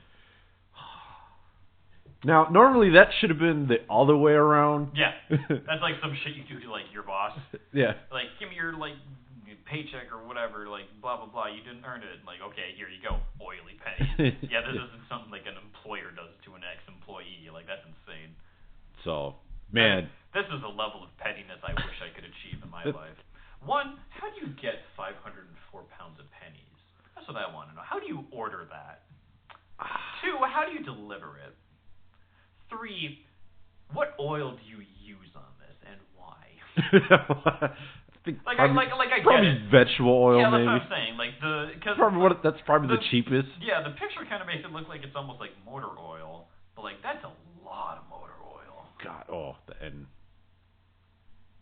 yeah, the smell. I mean, just oil in general smells like any kind of oil, like just nasty. Well, vegetable oil's not that. It's not that bad, but like if it goes rancid, which this will by the time he's done cleaning all this shit, my God. Man. Cleaning 504 pennies. How do you just like take a bunch, put it in like a salad spinner, and just spin the oil off of it? I don't know. Buy a kiddie. God that it works. Buy a kiddie pool. And buy a kiddie pool. Like just dawn it up, and then like. I don't know. Lay it out to dry in the sun. I don't know. I can't imagine just going to the bank like that too. Yeah, and then you're the asshole like in that situation. Like I have. Do you just find a Coinstar and just save the teller some time, or? Yeah, and then just like be like, hey, like, because if you deposit it, normally they don't take anything until you cash it when they are like you get penalized. So yeah, do you just like over the course of like a month and a half, just bucket, and then like take the 8 slips or like the 12 slips that you get and be like, I need to deposit all of these. Sorry, my ex-boss was an asshole. Yeah. How do you explain that? Like where do you even begin? Like, Jesus. Dump truck. I'm like, yeah. I have you bring in their own article. It's like, this is me. This is me. I'm Here sorry. you go. Here you go. So, yeah. Ugh, just horrible. Yeah, terrible situation. Now, this next story, I laughed my ass off when I read it. I laughed even harder halfway through when I realized who was writing it. So, this lady... Yeah, I'm just going to let you deal because I feel like you're going to be so much better at explaining this than I am. So, this lady takes her 2 kids, her 2 boys, to Fuzzy Taco Shop, which, by the way, we're getting one in Northeast in a couple of months. Are we? Yeah. Oh, cool. Yeah. I went to their website and just to see where it was. I thought it was just this location, but apparently it's a franchise and we're getting one. So yeah, if you're a fan of tacos, we're getting a Fuzzy Taco, if you guys know who that was. Anyway, so this lady in Texas, I think it's northern Texas. I couldn't find the actual city it was. So northern Texas lady with the 2 boys goes to Fuzzy Tacos, obviously get some fucking tacos, because tacos are good. I think it's street tacos. Doesn't matter. Point is, so in the corner, there's a jukebox playing songs, and what song comes on is My Neck, My Back by Kada. Doesn't matter. This was an 2009 song, so hopefully you probably heard this song on the radio if you were a radio person growing up. Most likely you probably was, considering it was mid-2000s. So I'm pretty sure you listened to the radio growing up. I know I did. KDWB was my jam, middle school and high school throughout the day. Doesn't matter. Point is, she was in disbelief that this song was on the jukebox. Seeing this was like, talk about pornographic. Oh, no, this is definitely pornographic. First off, no, it's not. No, it's not. Second of all, if you're wondering why it's a big deal, it was 7:30, uncensored, blasting through the entire restaurant. Yes. And so the song in itself isn't about sex. It's sexual acts, yes. Sexual, but... I mean, it's primarily a guy giving her head. That is it. Nothing else. Yeah. It's pretty much all it is. Just, if you actually heard the song and remember it, it's just the hook. Primarily, the whole song is just the hook of the song, My Neck, My Back, My Pussy, blah, blah, blah. So she's looking around in disbelief. I'm like, this is going on right now. She said in the article, who's in the store, there's another couple with boys, an older couple, and a group of college girls. Now, the family with the kids, I understand. The elderly, I understand. Yeah, I understand. Though they've heard worse, I guarantee. Oh, I'll get to that side note later. And then you have the college girls in there who also in disbelief. Now, hold up. Really? The college girls are shock and awe as what's being played right now after WAP just dropped how many months? Like last summer? Mm-hmm. Really? They're in disbelief as Wet Ass Pussy dropped last year? Every fucking college girl. Are you kidding? Every fucking college girl said that. I don't care what you fucking say. 6 platinum. Like, fuck off. Like, you've heard it. You've heard the fucking song. Right. And then she's looking at the dude in the back. You have, the employees scrambling, trying to turn it off. And you have the, fry cooks like, I'm sorry, mouthing, I'm sorry. I'm like, first off, you knew what's in your jukebox. Yeah, you know. You've worked there. You know what's in there. Now, I don't know if somebody plugged it in or this is them just shuffling, or whatever. Shuffle or someone picked it. So And we turned out this woman who wrote the article is a Christian. Yeah, hardcore Christian, loves God and shit. I highly recommend reading this. It's from a website called Beneath the Surface News. And when you read it, it kind of starts out like a concerned person. Which, whatever. Like, I'm not going to pretend like, my neck, my back is a perfect thing to play in a family restaurant, even censored. Like, I get it, Yeah. Young kids and all that shit. But then, like, it just keeps going on, and you're like, oh, I understand what this woman is. I get it now. Okay, that's why this is such a big deal. Yeah. Because then it goes on about shit that has nothing to do with her experience. My God. Just, I don't know. Fully straight right. I can't say fully straight right. I think just Christian fundamental. Okay. Yeah. Because that's how this comes off of it. It's a very virtue signaling article. Yeah. Because, like, I'll just read some of this chunk because, like, this is how I know it's virtue signaling. We want violence to end. We want date rape to end. We want people to stop selling children into sex slavery and exploiting them online. And yet we allow ourselves to be brainwashed by these artists claiming women's empowerment and freedom of expression, all in caps, by the way. Like, we get a little more comfortable one dirty lyric at a time, one sex scene in a movie at a time, one violent video game at a time. The line of human decency is not blurred, it is non-existence. Yeah. Fuck off. Bruh. Calm the ever-living fuck down. Jesus Christ. Yeah. So. And then she goes on to be like, but there's good news, Christians. I'll lead the prayer. And then, if you want, like, it's like, like, for the first little bit of the article, I was like, okay, I see where you're coming from. You took your kids out to eat to a family restaurant, and this uncensored song plays at, like, 7:30. I get it. I'm not gonna side one way or the other. Super cream. I wouldn't care. I'd probably be laughing my ass off. Shit, I would have been jamming to that. Oh God, yeah, I would have been jamming that shit. Yeah. Like, would have laughed. I would like look over at the old people to see what they're fucking doing. But like, if they changed the song and were like, "Oh my God, we're so sorry," I would have been like, "All right, whatever." I'm not gonna protest and be like, "Oh my God, like put it back on" or anything like that. I wouldn't have cared. But yeah, that it's such a virtue signaling article after a point where it's like, holy shit. Yeah. Fuck off. So the point I was gonna make, if you have, I don't know if I brought it up before. It's on Netflix, The History of Swear Words. Good show. Or movie? No, it's a series. Yeah. Have you seen it? I've seen some. I haven't seen all. I can't remember what episode it was, but they were going back to a black jazz singer who was just raunchy as shit back in the day. Have you seen that episode? I've seen that one. Yeah. Like, they were saying, like, I think it was cunt. I think it was the cunt episode. Yeah. But yeah, holy shit. I never heard, like, I kind of knew, like, they were pretty raunchy back in the day. But I couldn't remember, like, how raunchy it was until I saw that episode. I'm like, holy shit.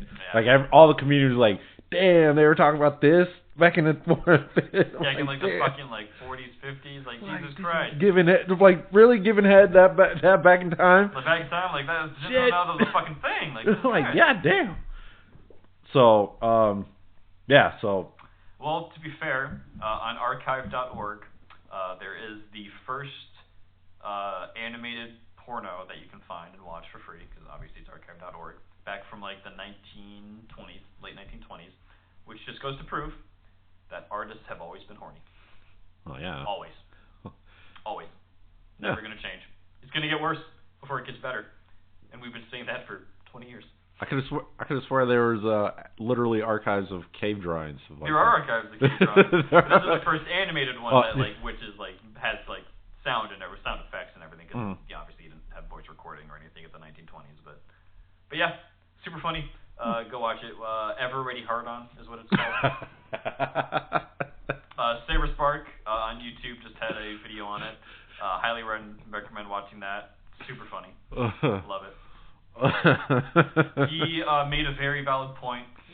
Once civilization collapses and the ashes of our civilization are being sifted through by aliens when they finally visit us, and they decrypt our hard drives after hundreds of years, and they see all this shit, the only thing they're gonna say is, "Damn! Instead of doing like faster than light travel, these guys just made a lot of cartoon smut, and we're gonna rise from our graves and be like, you're goddamn right." Yeah, let's.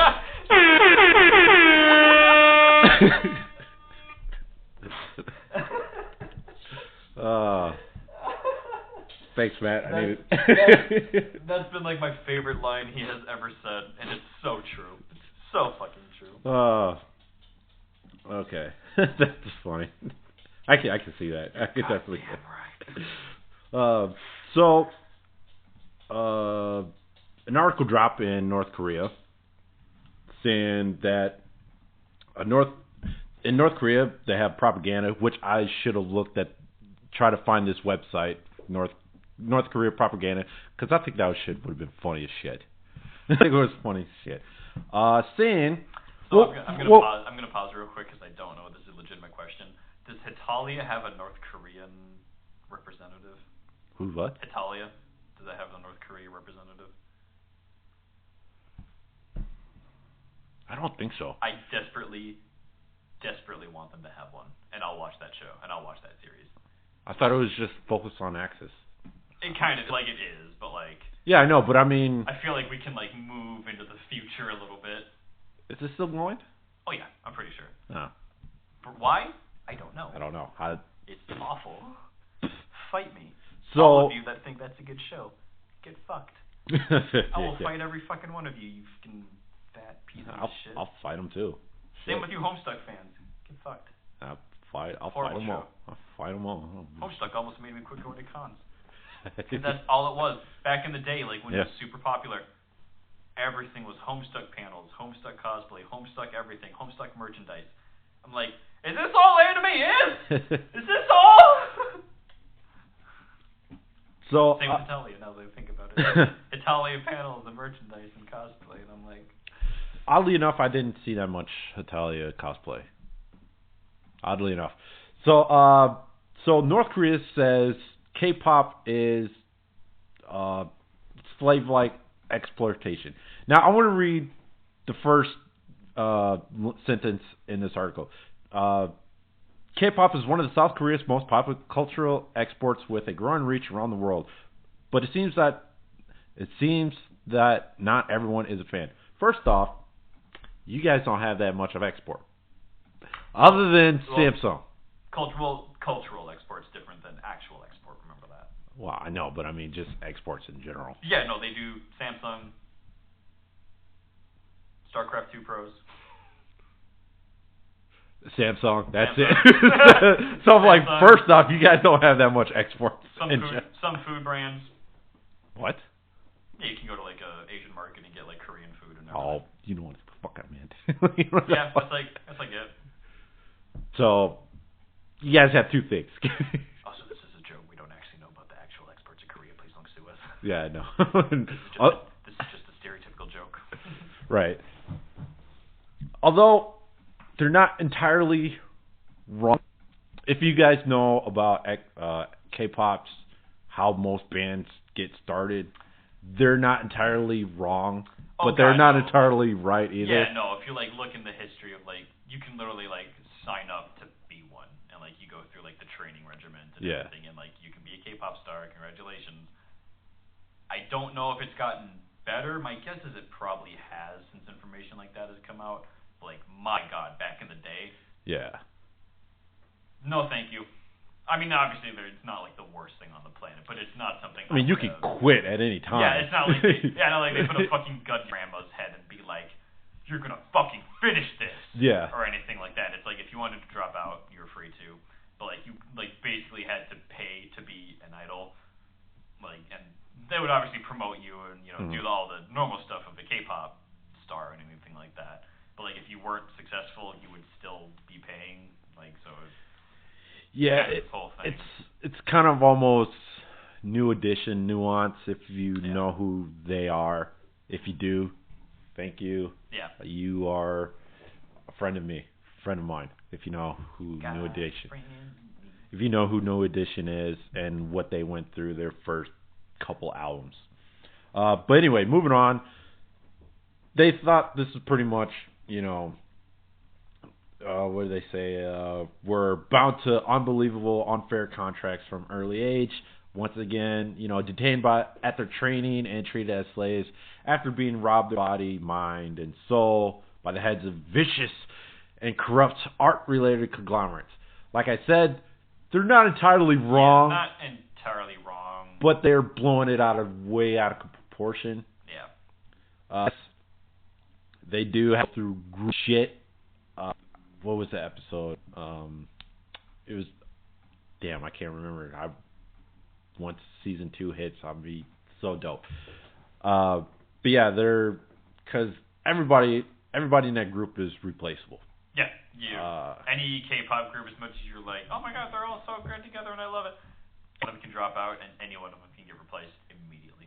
Yeah, like Jessica from my favorite Girls' Generation. Where the fuck are they? No idea, son. Yeah, it pretty much. To me, I think Girls' Generation is probably the K-pop group ever, at least for me, up until before, you know, Jessica dropped out. Yeah. I mean, Rick Jessica. Yeah, her solo stint just went nowhere. I mean, I could hear all the BTS fans and EXO armies. I don't know why the fuck they're called armies. All the stands. That's weird. But anyway, yeah, I'll fight every EXO, Blackpink, BTS. I'll just fight any K-pop fan. Fuck off. Yeah. I don't think it's a bad genre or anything. No. But like, my God, calm the fuck down. No. It reminds me of that one episode of Find the Fake, and they did the BTS episode.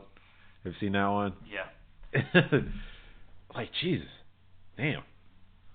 My God. But, moving on. So, like I said, if you want to read this article, it's actually CNN worldwide. Yep. And it's just very strange hearing slave labor complaints coming from North Korea. Well, this, like I said, this comes from a propaganda website. Very strange. So I got to find this propaganda website because I think, I think it would be hilarious what they say about. I agree. I want to see in full what North Korea's complaints are. So, fucking mouse. Blip. Moving on to our simp of the week. This time, he didn't delete it. He didn't delete it. He didn't catch wind. He didn't delete it. Now, I recommend not going to his site from a computer. No. Because if you do, cock. If you do, and your right hand, right there is just cock, dick, Johnson, Dick Johnson. Because that's all you see right there. So I highly recommend you looking it up on your phone and not right there, because if he replies, or let me give you the name first before I start going off my tangent. His name is Everton Arguello. From Brazil. Yeah, from Brazil. Welcome to Brazil. Okay. Not even related. I just like no. That's I just like two different things. I just like doing that line whenever possible because it's so good. How long are you gonna keep doing that joke until he stops laughing? Stop laughing. Hopefully anybody got that reference. I think like 2 people did. Well, I mean, it did come out mid 2000s. Yeah. Or wait, no, maybe late 2000s. Anyway, $1 whoever gets those reference. So, Everton Arguello from really likes to respond with dick pics and would also like to bukkake a lot of. He's kind of got a cum obsession. He does. Because 90% of it is, man, I would like to cum in that pussy. Oh man, I'd like to cum in that mouth. Oh man, I'd like to eat that pussy. Yeah. Yeah, he really wants to spray it all over these girls. Not to mention the thirst is just unbearable. Yeah. Hold on. My Let me God. count from March 17th alone. 1, 2, 3. Hold on. 1, 2, 3, 4. 4 on March 17th alone. March 18th is 1, 2, 3. 19th he only needed 1. What a good guy. He beat it. The 20th is 1, 2, 3, 4, 5, 6, 7, 8, 9, 10, 11. That's yesterday alone. He did 11 of those retweets and comments. My guy, get some help. I mean, this guy really needs some intervention. Yep. Just something. Just massive intervention. So, I mean, God.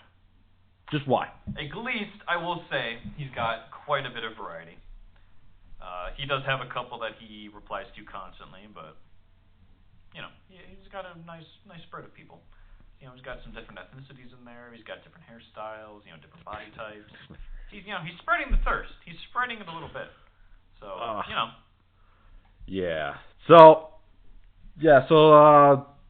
this one goes out to you. Simp of the week. Our hats off to you.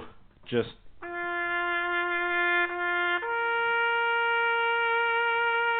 another fallen comrade to the thirst. When will the Who knows?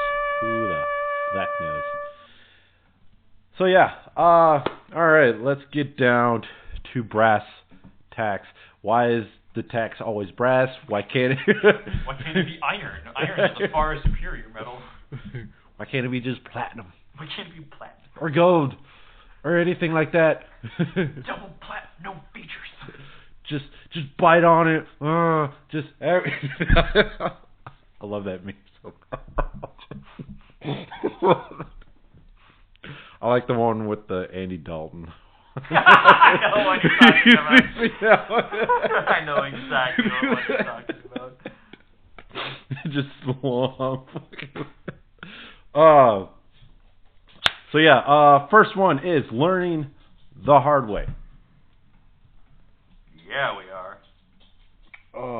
Damn, this is like really. So, life of a college student is never easy. Oh man, we all know where this is going. But when an upperclassman introduces this dude to a nice girl in need of some tutoring,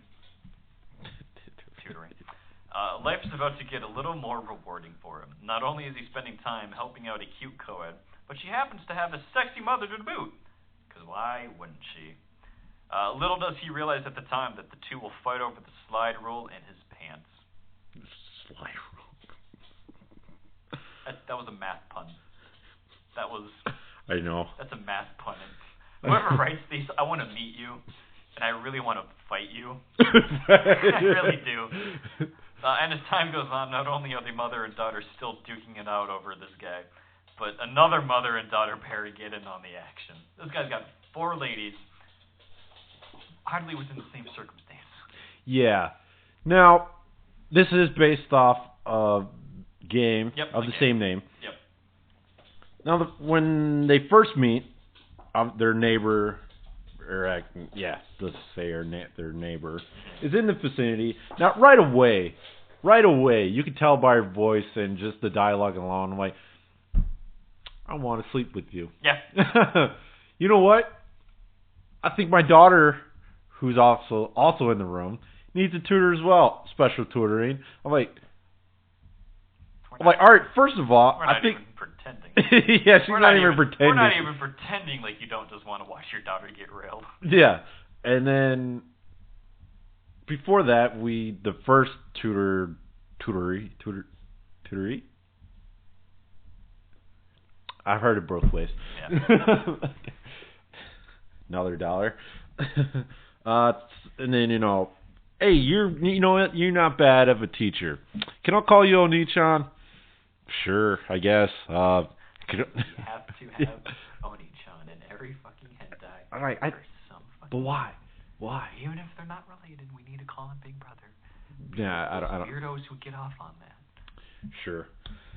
And so eventually we go to I think they do it right then and there. Yeah, they so basically what happens is to kind of shows up, both the families are there. She's like, wait a minute, you got a tutor for your daughter. You should tutor my daughter. Uh-oh. Oh, damn it. Hold on. We're gonna pause quick. Yeah. Alright, where was I? Anyway, sorry about that. Our camera died and we had to deal with it. So yeah, as I was saying, he shows up and they're like, oh yeah, I'm the mother and this is my daughter you'll be tutoring. And then the other lady's like, wait a minute, you got a tutor for your daughter. You should tutor my daughter. She's over there. But Mom, I don't need a daughter. You do. Yeah, you do. You need a daughter. Yeah, and the daughter's like, I'm doing fine. I don't want a tutor. She's like, you want a tutor. Trust me. You want this special tutor. You want this special tutor. And then eventually, when they get to the seductive mom and the daughter who didn't want a tutor. Yep. They actually took the title to heart, learning the hard way. She actually learned the hard way of why she needed a tutor because she needs to know a little more about men. Yep. So as we all need to learn more about men. Oh, okay. Right. Lost my train of thought. I have that habit. Yes. I have. This happens a lot. I'd say the dumbest shit. Yeah, and you throw me off. I throw him off the game, baby. And then, So, yeah, the whole, he bangs the mom, she's like, oh, wow, I'm glad I hired you for my tutor for my daughter, you're going to teach her a lot. And then he goes, has his little romance with the daughter, and she's like, yo, you're like my big brother, and I love you, and you're like family. Then he bangs that one. Then the tutoring session for the other family starts, and right off the bat, the mom's involved. She's like, yo, I know I said I wanted you to, tutor her, academically and shit, but, I need, you to tutor her in other ways. And then, so they start banging, and immediately it just goes into a three-way. Yeah. We get the whole mom being like, here's how you treat a man type, porno situation that we've all seen a million times. And she's like, yeah, you just lay on the bed over there and, get fucked. And then, she joins in and straight incestuous three-way that goes on here. It's not even implied that this is like a stepdaughter. It's straight up her daughter that just eats the shit out of her vagina when she's getting fucked. So, yeah, it's interesting. It very is. And then and that's just the first episode. Yeah, that's the first episode. Well, we forgot about the person who introduced. Is it like a teacher or something? Yeah, well, I can't remember what she is. It's the MC senpai, who's also gave recommendation to Oh yeah, it's just an upperclassman. So I mean, before all the banging out the families and everything. She invites him, the upperclassman invites him over for dinner. Next thing you know, her skirt just drops because she just broke up with her boyfriend. And she wants... It's like... Whatever. I'm like, okay, I'll just go along with it. Just right then and there. But yeah, and then we go to the second episode, which obviously he already banged out the brunette. Yeah, he's banged all of them, basically. Except for, the mom... who doesn't want it but actually wants it because, she hasn't gotten any in, who knows how long. Yeah, desperate housewife type thing, Was she even a housewife? I don't even fucking know. Well, no, she is. Yeah. Yeah, no, I'm pretty sure she is. She's married. Not widow, but, obviously dad's out the picture. They're always out the fucking... He's always traveling so much for work. It's like, you knew what you were getting into when you married them. Fuck off. I hate this shit. Yeah, I find that weird. I hate that so much. They're not traveling, when they get married, they're not traveling, and 10 years later, all of a sudden they're traveling. I'm pretty sure it's supposed to be the other way around. Yeah, it's like you travel a lot for work, and then, you tell your boss, no, I need to work closer to home because I, have a kid and shit. Yeah, and you work up the change where you don't have to travel. Yeah. Because I know that's how it works here, at least. Mm-hmm. I guess it's the other way around in Japan, where... Or in hentai. yeah, in hentai, where anyway. where you're the VP and you're off off nowhere country doing company job. I'm like, hold on, Yeah. You're the VP. You're not You supposed hire to... someone to travel and do the bitch work. Yeah. So you can be home banging your wife. Right. And possibly your daughter, depending on the hentai. Yeah, I know.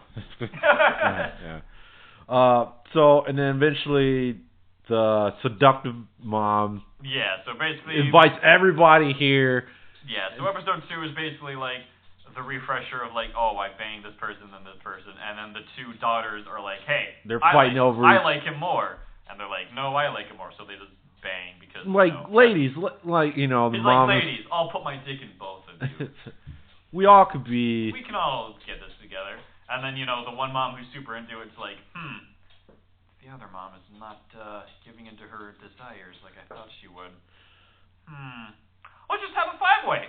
And so they all get together and they all bang. Well, 6-way. Yeah, 6-way. Thank you. Because, yes, they include... the upperclassmen. Yeah, the upperclassmen. So, there's like two-headed dildos being used. The daughters are... No, it's the mom bangs like the other daughter or something like... People are getting fucked everywhere. Yeah. I can't keep track of this shit. And that's quite honestly like the remainder of the episode after they get together. Before that, we get the scene of like, oh, what's going on here? Like, oh, and then everyone's like, hey, we know you secretly like him, so we're all gonna watch you give into your desires and get banged and blah blah blah. Cause it's such a... I hate that trope so much. It's so stupid. But anyway, so yeah, she gets banged. She's like, oh yeah, no, secretly I wanted this all along. And then, everyone just has a full-on orgy and shit, so.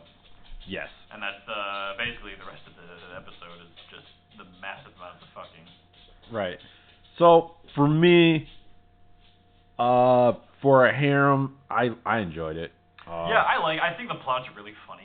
Yeah. Because, like, just the opening scene is just, like, the mom is there for almost no reason. I think they're just visiting. Yeah, they were just visiting. And then he just happens to show up, and she gets like, wait a minute. No, you're not going to one-up my daughter. I want you to tutor her as well. It's, like, so funny. Like, doesn't even pretend like it's going to be anything else. Like, right. It's good. I really like it. So, the animation is, for the time period, pretty decent. Yeah, for time period. Voice acting, good. Yeah, good. What else is there? That's about it, Yep. Very good. I liked it. For an adaptation of a game, I don't know if this is one of those ones where there's multiple endings. I didn't really receive that feeling where there could have been. I think it was just a straight storyline. Yeah. Like most visuals are.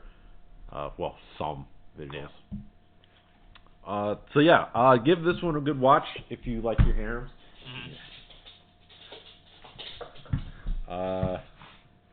Next one is, I think, one of my favorite. I don't even think I put this in. I don't think you ever talked about this one. In my old top 10 or my new recent top. I don't think you have. So the next one is Lingeries. The story in itself, this was actually one of the first hentai I've seen where I went to Video Universe, didn't get carded. I actually own the first 2 volumes. I've owned this series for, since it came out. Yeah. It's on DVD. I don't have the 3rd volume of it. I'm surprised I didn't buy the 3rd one at all. But anyway, so in Lingeries, the president's son goes to a temp agency and hires our MC, which, by the way, I'm pretty sure he's a fixer, low key. If you don't know what a fixer is, go watch Ray Donovan, and that should give you an insight of a fixer. But I'll give you kind of a rundown what a fixer is. A fixer is basically you hire somebody, and obviously he solves kind of all your problems to a degree. So yeah, that's what a fixer is. So the president's son hires this fixer to figure out what the hell's going on in his father's company. He wants him to go after the VP's faction. Now, first of all, we never met the VP in this fucking series. Nope. It's just I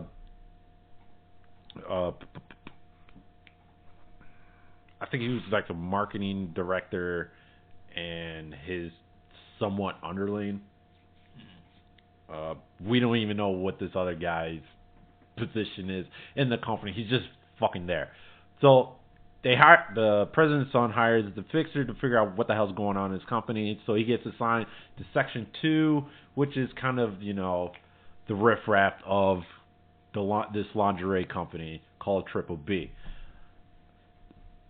And such, we get to the first episode.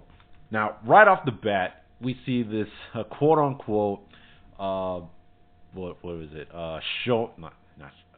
Show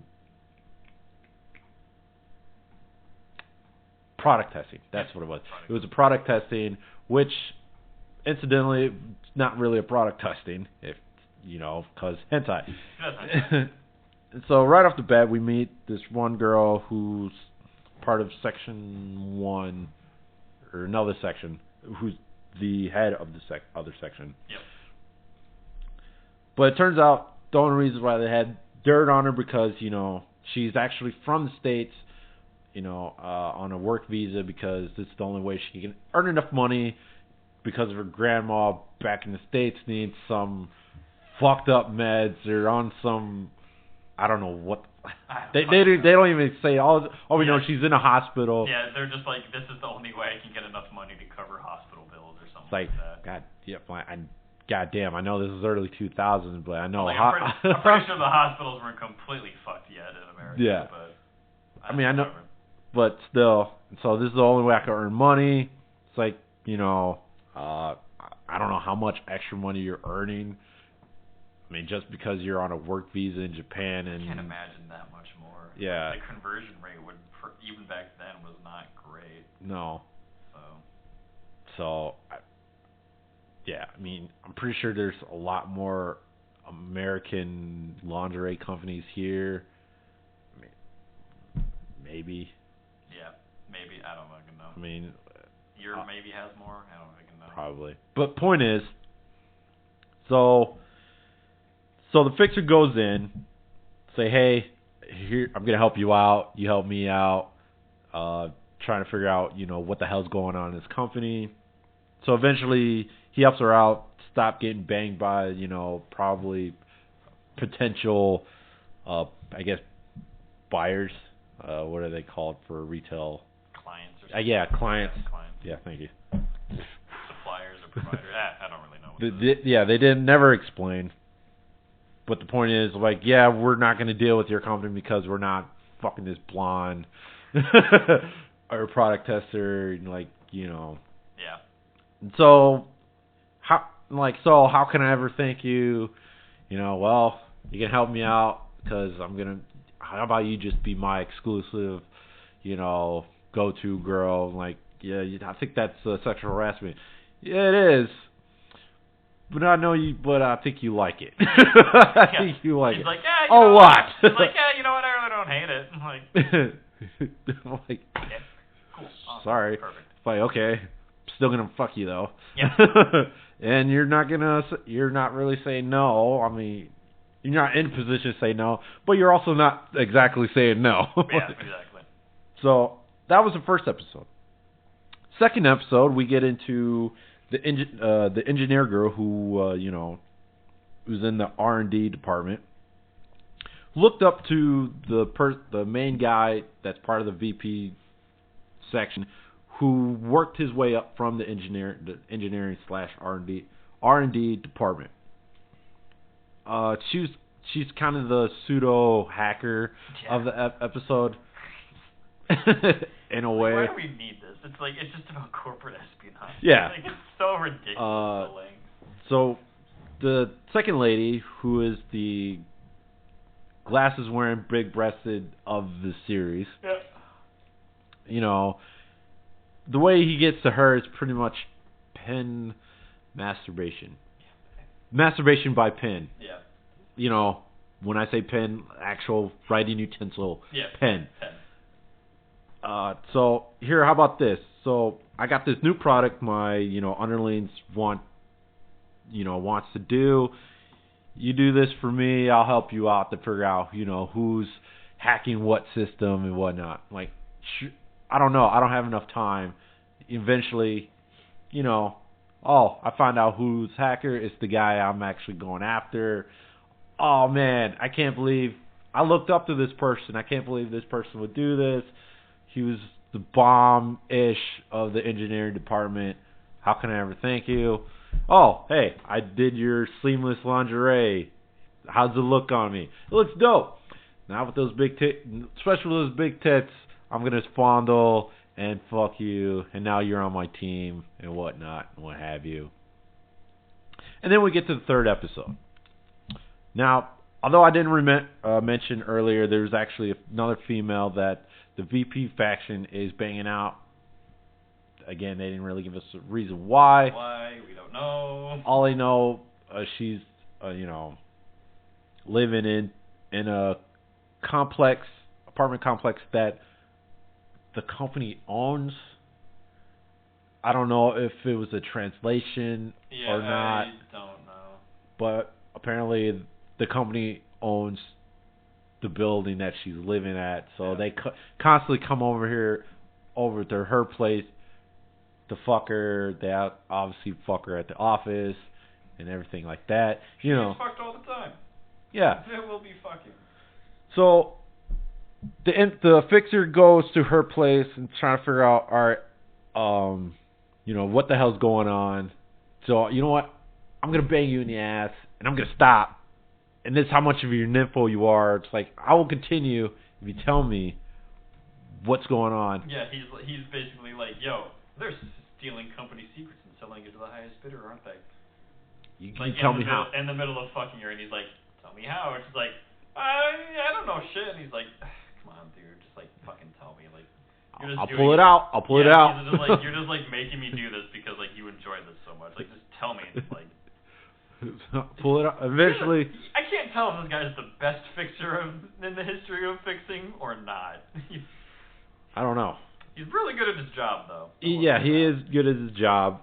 So eventually, the VP's Blackie, which obviously the younger person was ex-boyfriend of the girl, who's kind of in on it. They were taking pictures of him across the street, and then it got back to the company. It's like, whoa, you're doing all this shit, so we're gonna put you up against the board to figure out what the hell is you gonna go on. And eventually, she say, here's all the data you need to take this person down. Now, before I get to the ending, the fixer's little section. Yeah, his section. There was also the person who came up with the seamless lingerie. Now, she's useless. This woman, I mean, for story-wise... Are you talking about like his secretary type?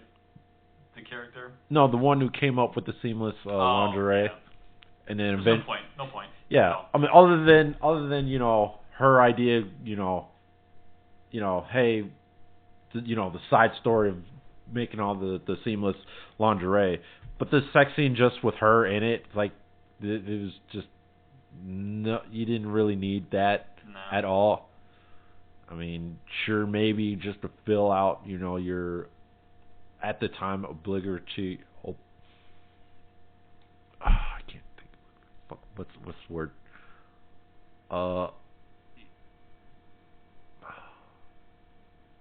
Fuck. Wow. I cannot. Fucking big words, man. I can't do it. I can't fucking do it. One point I'm trying to say, back in the day, they always had 3 scenes. Yep. So I think that scene it's arbitrary. The second scene, I think. I think it was the second scene. Yeah, it was the second scene. So that was the second scene that they needed, but they didn't really need. No. At all. Pointless. At all. Pointless. And so eventually he, gets rid of the VP's faction, even though we don't necessarily. The VP didn't get fired. Yeah, we don't know if he did or not. We just know. He gets like all this information, and you're like, oh, cool, we're gonna see the aftermath, and then it just kind of goes to a scene where it's just like he gets that guy's job. We did it. We got rid of all of these things and issues. Like, that's it. Like, here's your job. Yeah, you get this guy's job. Okay. The girl who likes to take anal is now your secretary. Yeah. He's banging like all the important ladies that we saw throughout the show. So, and then he said, "This is just a start. I'm gonna take over this company with all the girls in it, and then the world." Fade to black credits. Yeah, credits. It's like, okay. Say what? Now the story in itself, I liked. Yeah, it's like a fun thing of corporate espionage. It doesn't make a whole lot of sense if you like look through it with even a large tooth comb. Kind of is dumb, but I mean for like a hentai, it's an interesting plot. Yeah. You know, as big of a dick this guy is, he's good at his job. Like, whatever. Like I said. I want to know what his other jobs was when he came recommended to the Suns. Did he do it like normal? Did he like not bang people at that point? Like, yeah, it's like that's what I want to know. Like, well, you came highly recommended, and I need, you're the perfect person to keep it under wraps. Yeah. For what I want. It's like, well, what did you do before? Like he said, I'm like, you must have been one hell of a fixer. I mean, and all of a sudden he just stays in the company. Yeah, now, so they hire him permanently. It's like, don't you have other people? You had connections in the U.S. to help, the blonde girl out with, your grandma's medical shit. Mm-hmm. It's like, what the hell? That's also like such an unnecessary plot point too. He's like, yo, I know you're like working here so you can like pay for your grandma's hospital visit because she's like diagnosed with a severe medical condition, and then she's just like, whatever, not your problem. Yeah.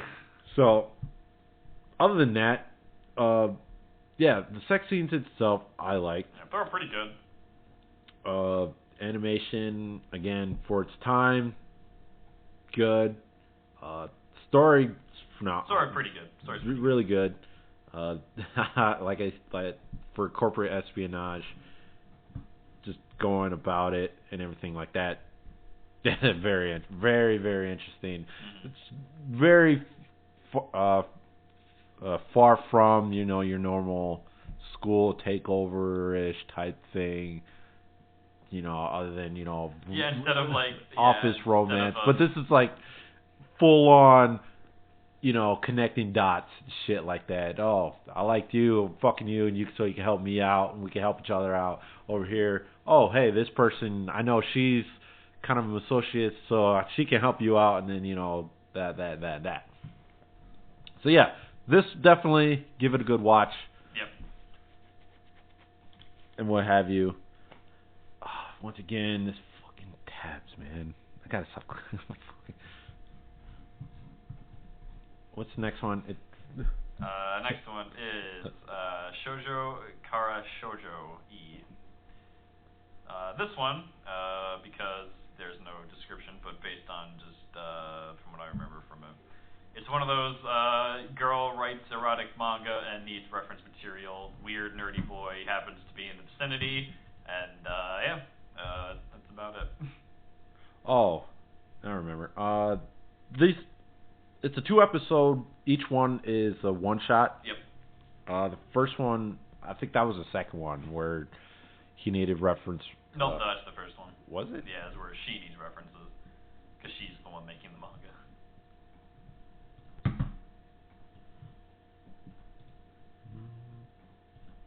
Hold on.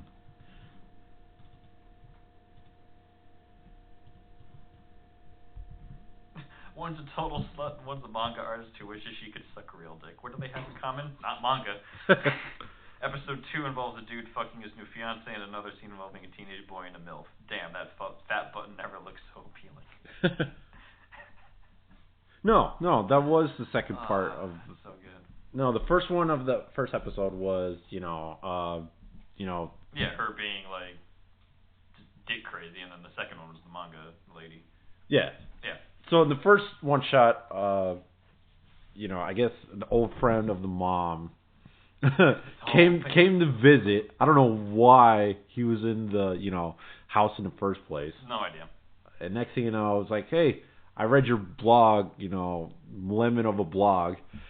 And so we're gonna have sex next thing our mom calls via Zoom. Yeah, Zoom. First so off, she's fucking on camera, and like they cut to like the mom's perspective, and you see the daughter like very clearly jumping up and down, and I'm like, I feel like you're the type of mother that would know exactly the activity your daughter is partaking in right now. Yeah.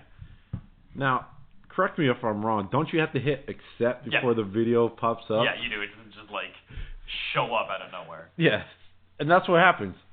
It's like, I'm pretty sure you have to hit accept. It just doesn't just automatically comes on. Yeah, you don't just FaceTime someone and your fucking ugly ass mug shows up on fucking camera.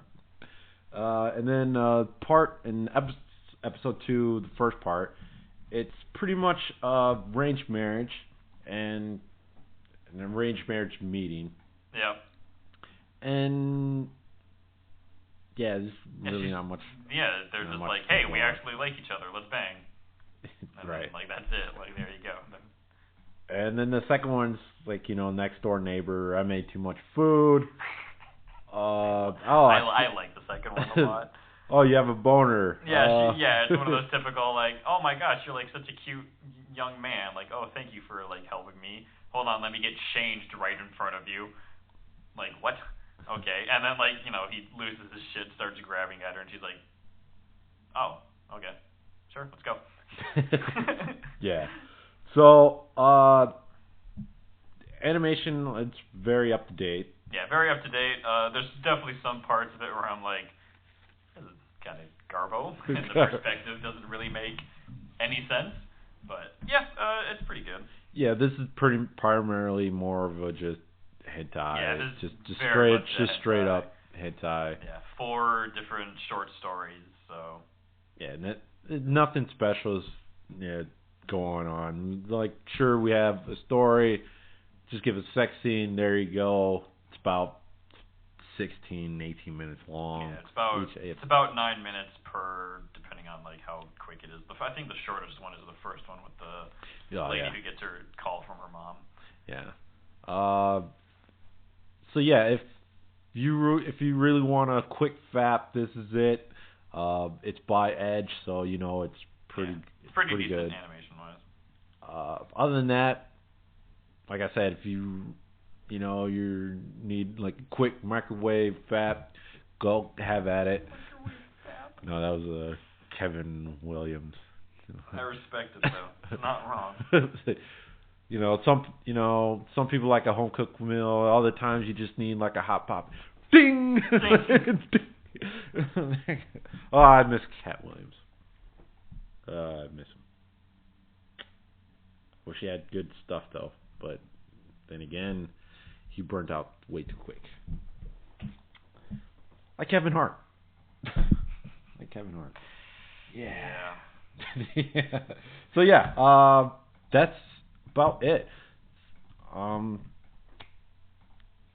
don't know what else to talk about other than what we just talked about. Yeah, we kind of did everything at the beginning, like we should have, and always should. Yeah.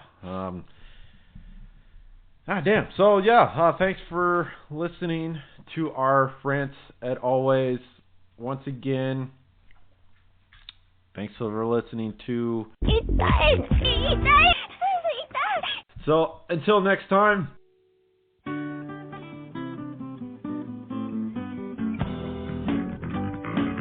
Bye. Bye.